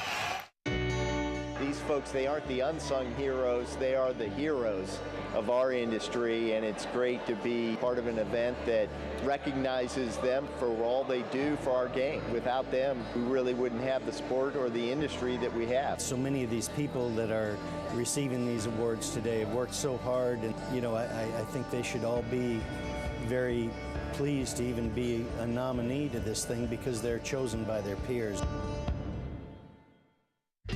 Blood Horse Plus, available through bloodhorse.com, provides exclusive, timely, and unmatched content to subscribers, including Fox Sports, Blood Horse branded weekly programs, a detailed stakes winners section, behind-the-scenes videos from Blood Horse staff, on-demand access to deeper horse statistics, and a $5 monthly credit to equineline.com. Upgrade to Blood Horse Plus today.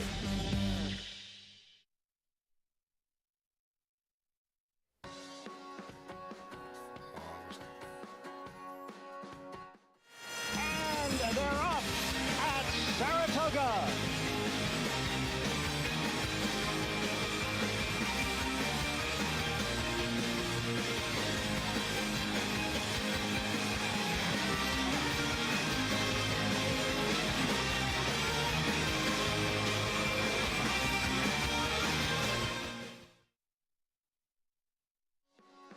Saratoga Live, it's coming up soon. Opening day will be Thursday, July 14th. You're watching America's Day at the Races, brought to you by Run Happy, the champion sprinter who raced medication-free and stands now in legendary Stall 1 at Claiborne Farm. As we get closer and closer to the start of the live racing season up at the spa, and we're so grateful to all of our fans, those who watch and wager on the great sport of horse racing all year round, and of course the support we had with last year's tremendous season. It's going to be even better again this summer. Can't wait to get up there this week. Big season coming up, of course.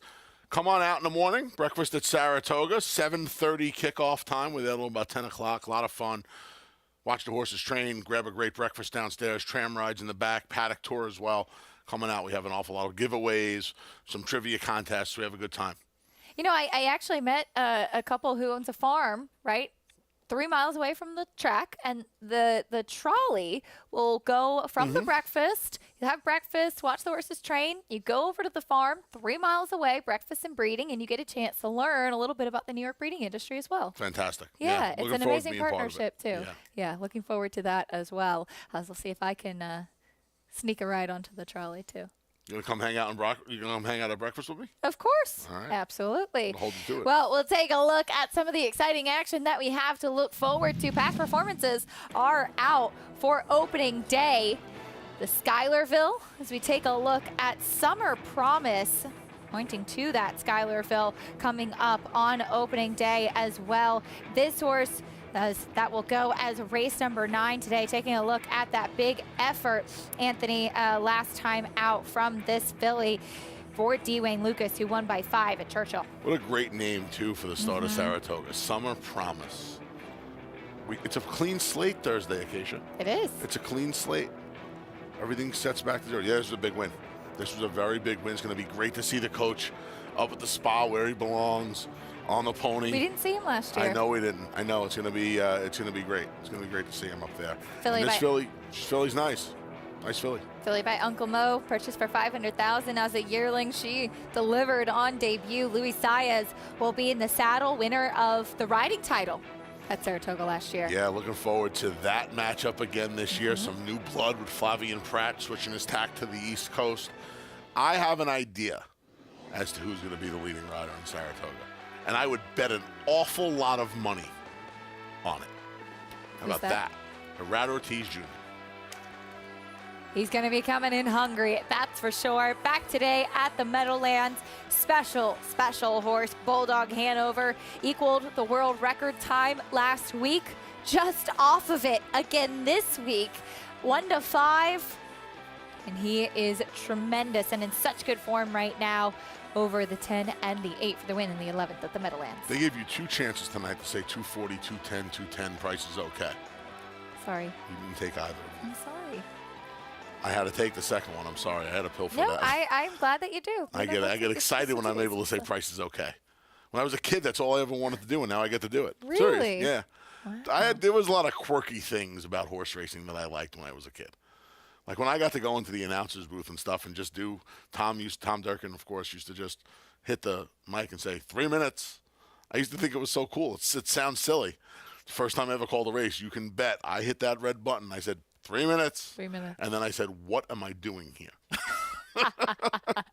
I love that. But there's always something about horse racing, I think, that captures us. Something that makes you excited about it, something that you love. And it's been fun doing these shows as well because I learned about you that harness racing was where a lot of the passion really started and a lot of where you cut your teeth wagering on horse racing. My parents were young when I was born. They used to sneak me into Roosevelt. They used to say I was such a chubby kid that they were able to say I was 6, and they got me in when I was 3 years old. So, yeah, Roosevelt Raceway, which no longer exists, unfortunately. Dexter Dunn, the driver for Bulldog Hanover, and he's standing by with Gabe. Thanks so much again, Occasion. Dexter may have just been a passenger here again tonight. Talk to us about Bulldog Hanover. You were the big favorite, the target on your back. This had to work out about like you expected. Yeah, pretty much, Gabe. You know, obviously we had a good draw to use. You know, we could sort of dictate what was going on. Obviously knew there was going to be speed from the outside with Charlie May and Rocky Road Hanover and Line Drive Hanover. So we got in a pretty good position, though. You know, went which way to the beach, crossed pretty easy, and we sort of coasted to the front from there.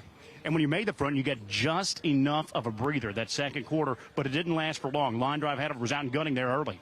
Yeah, we did get a bit of a breather there, and then, you know, once Sears come with Line Drive, you know, my fella really got up and marching, and once he gets rolling, there's sort of no stopping him. So, you know, like you said, I was a passenger after that. I got to enjoy the ride. You know, one thing about it, I thought after the race was just as interesting as during the race. It looks like you're trying to pull up a freight train, but this guy, he didn't want to stop. He wants to go on the lap, you know, Gabe. I was down the end of the back stretch there saying, woo boys, race is over. You know, he's an amazing animal and massive set of lungs, obviously, and just a great attitude.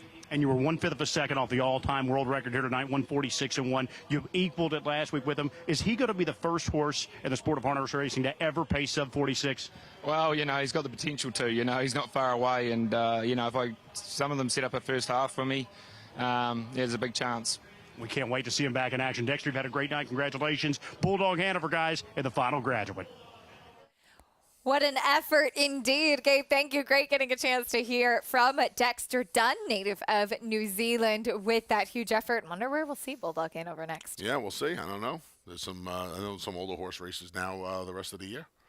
We'll check him out. I'm sure he'll wind up in the Breeders' Crown off these efforts. I would imagine. He's been so impressive in his last couple of races. Fun to watch, indeed. More live racing from the Meadowlands to come after this quick time out on America's Day at the Races.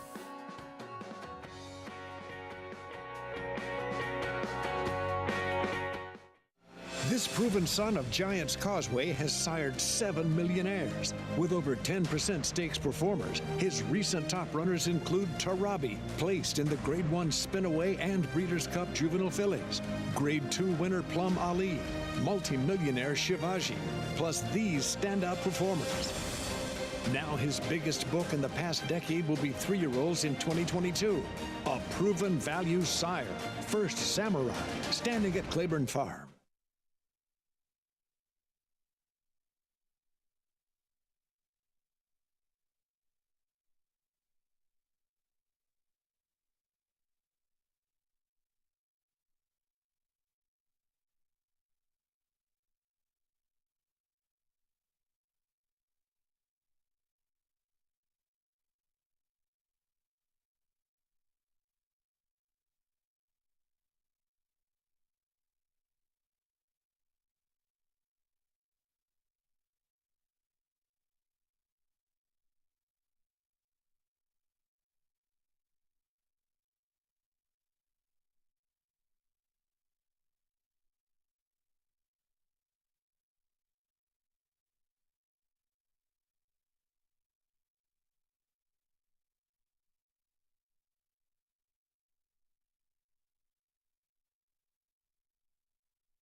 America's Day of the Races continues. Our program brought to you by America's Best Racing. For the love of the race, visit americasbestracing.net today. Live look at the Meadowlands, the Big M. I haven't been able to get there yet. Oh, we got to take a trip over there. Yeah, and it's we'll not far. go in the fall. You going to come to Saratoga Harness with us? Yeah, why not? Is Mitch coming? That sounded really convincing. Is Mitch Acacia. coming? Yeah, Mitch is coming. Mitch leads the brigade. All Kidding? right. I still try and get whips from the winning drivers, even though I'm 45 years old. I always get into a winner's circle picture at least once a year. I love it. That will happen again. Yeah, up tradition. At Saratoga Harness. If we have nothing else, we have tradition, little A. Oh, amen to that. Horse racing loves tradition, too. Race 12 is a mile trot at the Meadowlands. Horses are on the track. And for once tonight, Anthony, we have a wide open tote board. 2 horses, 3-1. Tepid favorite, the 7, Storm is Raging. Yeah, this was one of the more contentious races of the night. I loved handicapping this race. Number one, I am a sucker for trotters. Love the trotters. Why? What makes you like them so much more? It's a little bit more of a puzzle. There's a little bit more mystery to it, I feel. They're not as consistent as keeping their gait. You'll see a lot more trotters go off stride. Mm-hmm. It helps on a regular basis. There are some harness tracks that will have a night full of just trotters. I look forward to them. Most of my friends who play harness hate them. Really? I love the night. Well, I feel like when you and this is, you kind of feel like a piranha by saying this, but you kind of feel like when you see horses going off form, when trotters go off form, you can really take advantage of it.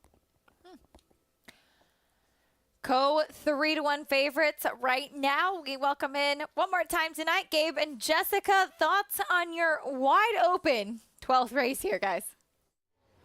It is quite the wide open field in here. I think Gabe and I go head to head. I like the 1. Gabe likes the 2. Thankful no. I think you're looking at the Dexter Dunn angle in here. Love the Dexter Dunn angle. Why wouldn't I be looking at that? This night, Jesse's won 2 in a row. First time Dexter Dunn here on the 2 as well. This is a nice mare. She's by Muscle Hill. She's one of 2 mares here in the race. She's by Muscle Hill. She's from a world champion mare, Peaceful Way. She was a millionaire, so this is an impeccably bred mare. She's had 3 starts under her belt this year. She's been facing some of the top trotters in our sport over at Yonkers of late. She ships it here to the Meadowlands, back at the big track. First time Dexter Dunn. I think she's got a big shot to go a really good mile here tonight. I think she does too. And I like the 1 Balenciaga. She was facing Graduate Company as well. A couple of starts ago, Mark McDonald went right down the road after being parked the first quarter. She's got plenty of potential. She draws the rail to work with, which can be a little bit tricky, but I think the key to her is class relief. Had a little sneaky late trot too in that Graduate last week there. Got home at 26-2. Did pick off a couple of rivals there through the stretch. So I thought the horse finished up very well. As you said, starting from post 1. I actually thought the price would be a little shorter, so I'm actually happy with that price, 9-2 right now from post 1.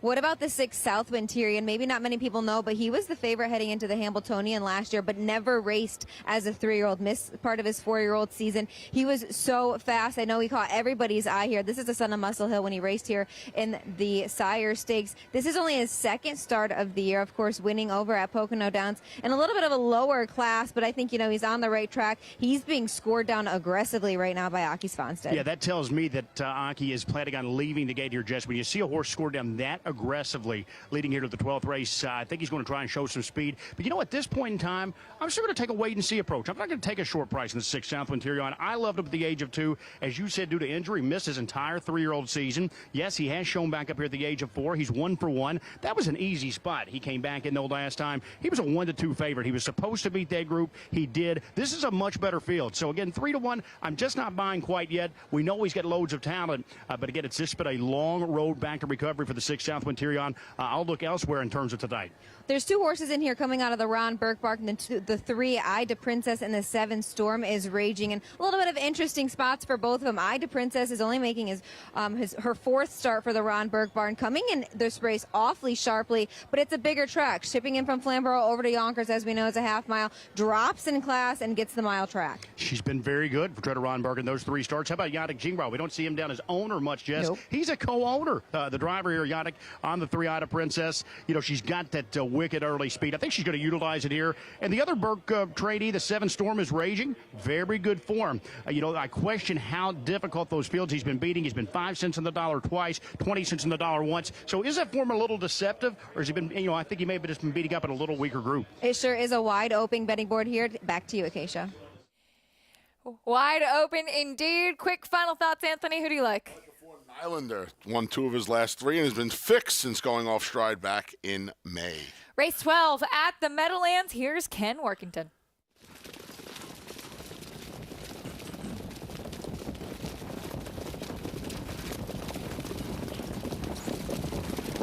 And they're off and trotting. It's a Focus out fast with Southwind, Tyrion, and Ida Princess from the inside. And Balenciaga on the rail is put in play and going for the lead. Mark McDonald takes advantage of the rail, cuts the corner with Balenciaga.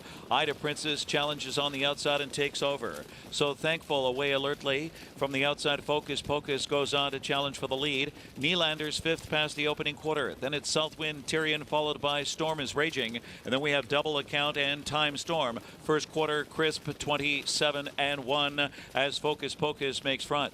It's Focus settles in up front with Tetrick, but it looks like a give and go as Ida Princess retakes command. Balenciaga's on the move up from 3rd and looking for the lead now. Thankful looks to tighten in from 4th and does that. Nylander 5th on the inside, close to the half. Southwind, Tyrion is 6th. And then Saving Ground is a Double Account, followed by Storm is Raging. And Time Storm continues to trail 55-4, 28-3 second quarter. It's Balenciaga and Mark McDonald in front as they round the far turn. Balenciaga and Ida Princess are 1-2. Here comes Nylander in attack mode, now 2nd on the outside. A live toe on the outside for Southwind, Tyrion. 2nd over, well positioned in 4th. A shuffle 4, Focus on the inside 5th.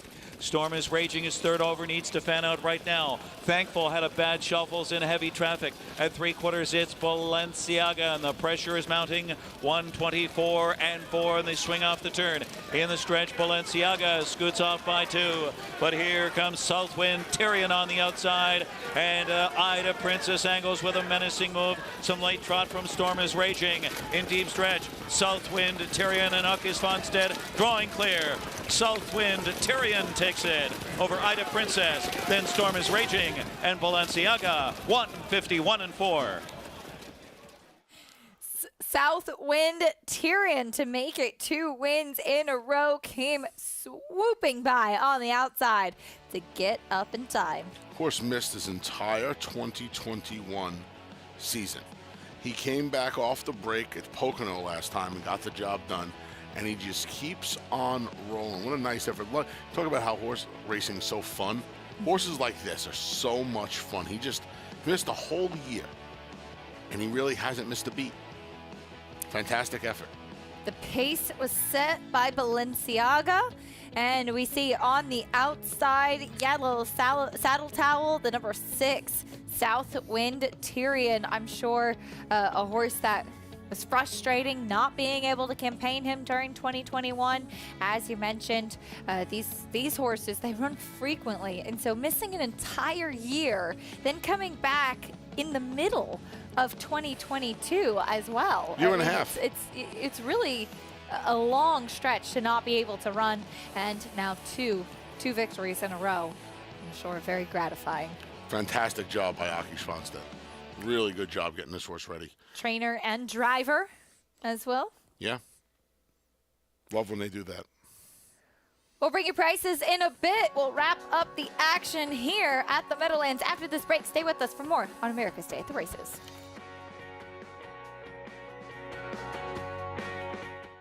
The momentum continues for War Dancer, following a triumphant Saratoga meet as the #1 second crop sire. His progeny have posted 23 more wins in 2022, like Busy Morning. Busy Morning, she is drawing away here. You Should Be Dancing. On the outside, You Should Be Dancing the winner. And Dancing Buck. No threat to Dancing Buck. Now with $3.5 million in progeny earnings on dirt and turf going long and short, War Dancer is a sire on fire. Join the momentum today at wardancerstud.com. The Thoroughbred Owner Conference is back in person for the first time in 3 years and is being held in the new 1863 Club at Saratoga Racecourse, July 25th and 26th. Attendees enjoy 9 ownership topics with an impressive list of speakers, along with social events to meet other owners and network, an opening reception at the National Museum of Racing and Hall of Fame, a conference dinner, and an afternoon of racing at Saratoga. It's the 2022 Thoroughbred Owner Conference, July 25th and 26th. See you in Saratoga.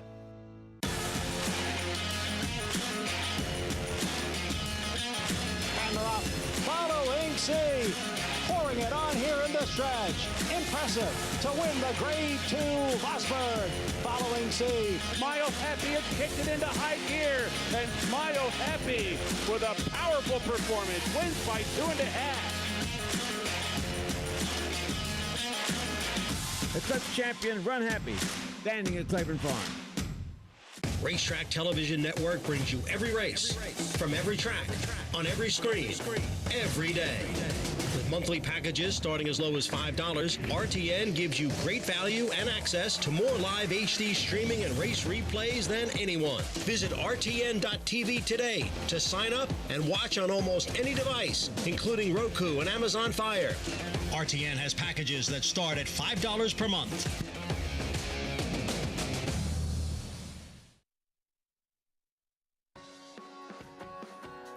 America's Day at the Races continues on Fox Sports 2. Our program brought to you by Naira Bets. You can bet any track, anywhere, anytime. Get started at nairabets.com or download the app today. Saw some terrific action from the Meadowlands this afternoon. This evening, I should say, in race 12, it was the number 6 Southwind Tyrion to make it 2 wins in a row after missing a year and a half of racing opportunities. I would imagine he is named for the hand of the king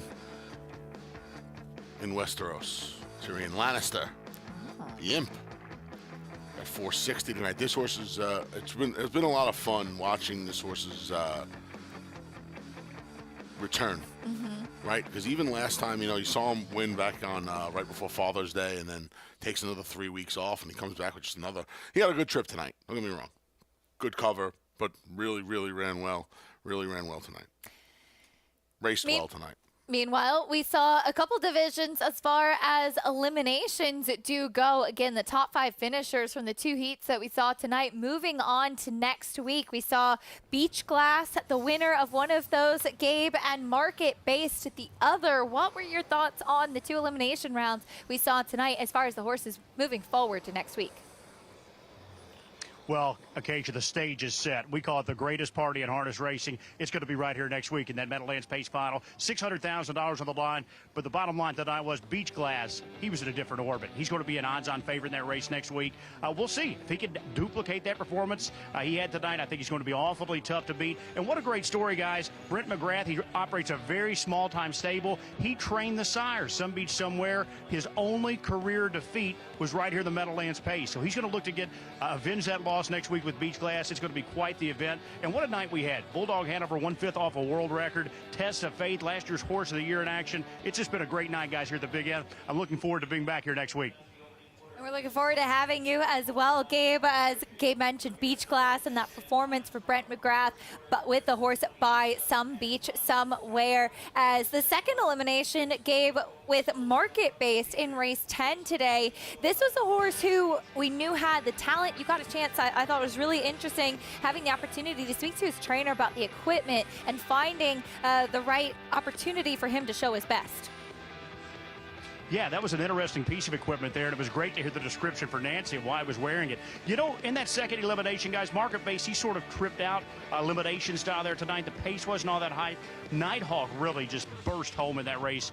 I think the wise guy action is going to be on Nighthawk next week because his final 16th of a mile or so, he was airborne. He was the favorite. He just left himself a little too much work to do here tonight. We'll see what type of draw he gets. We're actually going to see that draw come up shortly here later on tonight. I'm interested to see where Nighthawk draws, but I don't want to take anything away from Market Based. He was very good. We'll see if he can duplicate it here next week as well. My problem is, will the trip work out that well for him here with the big money on the line?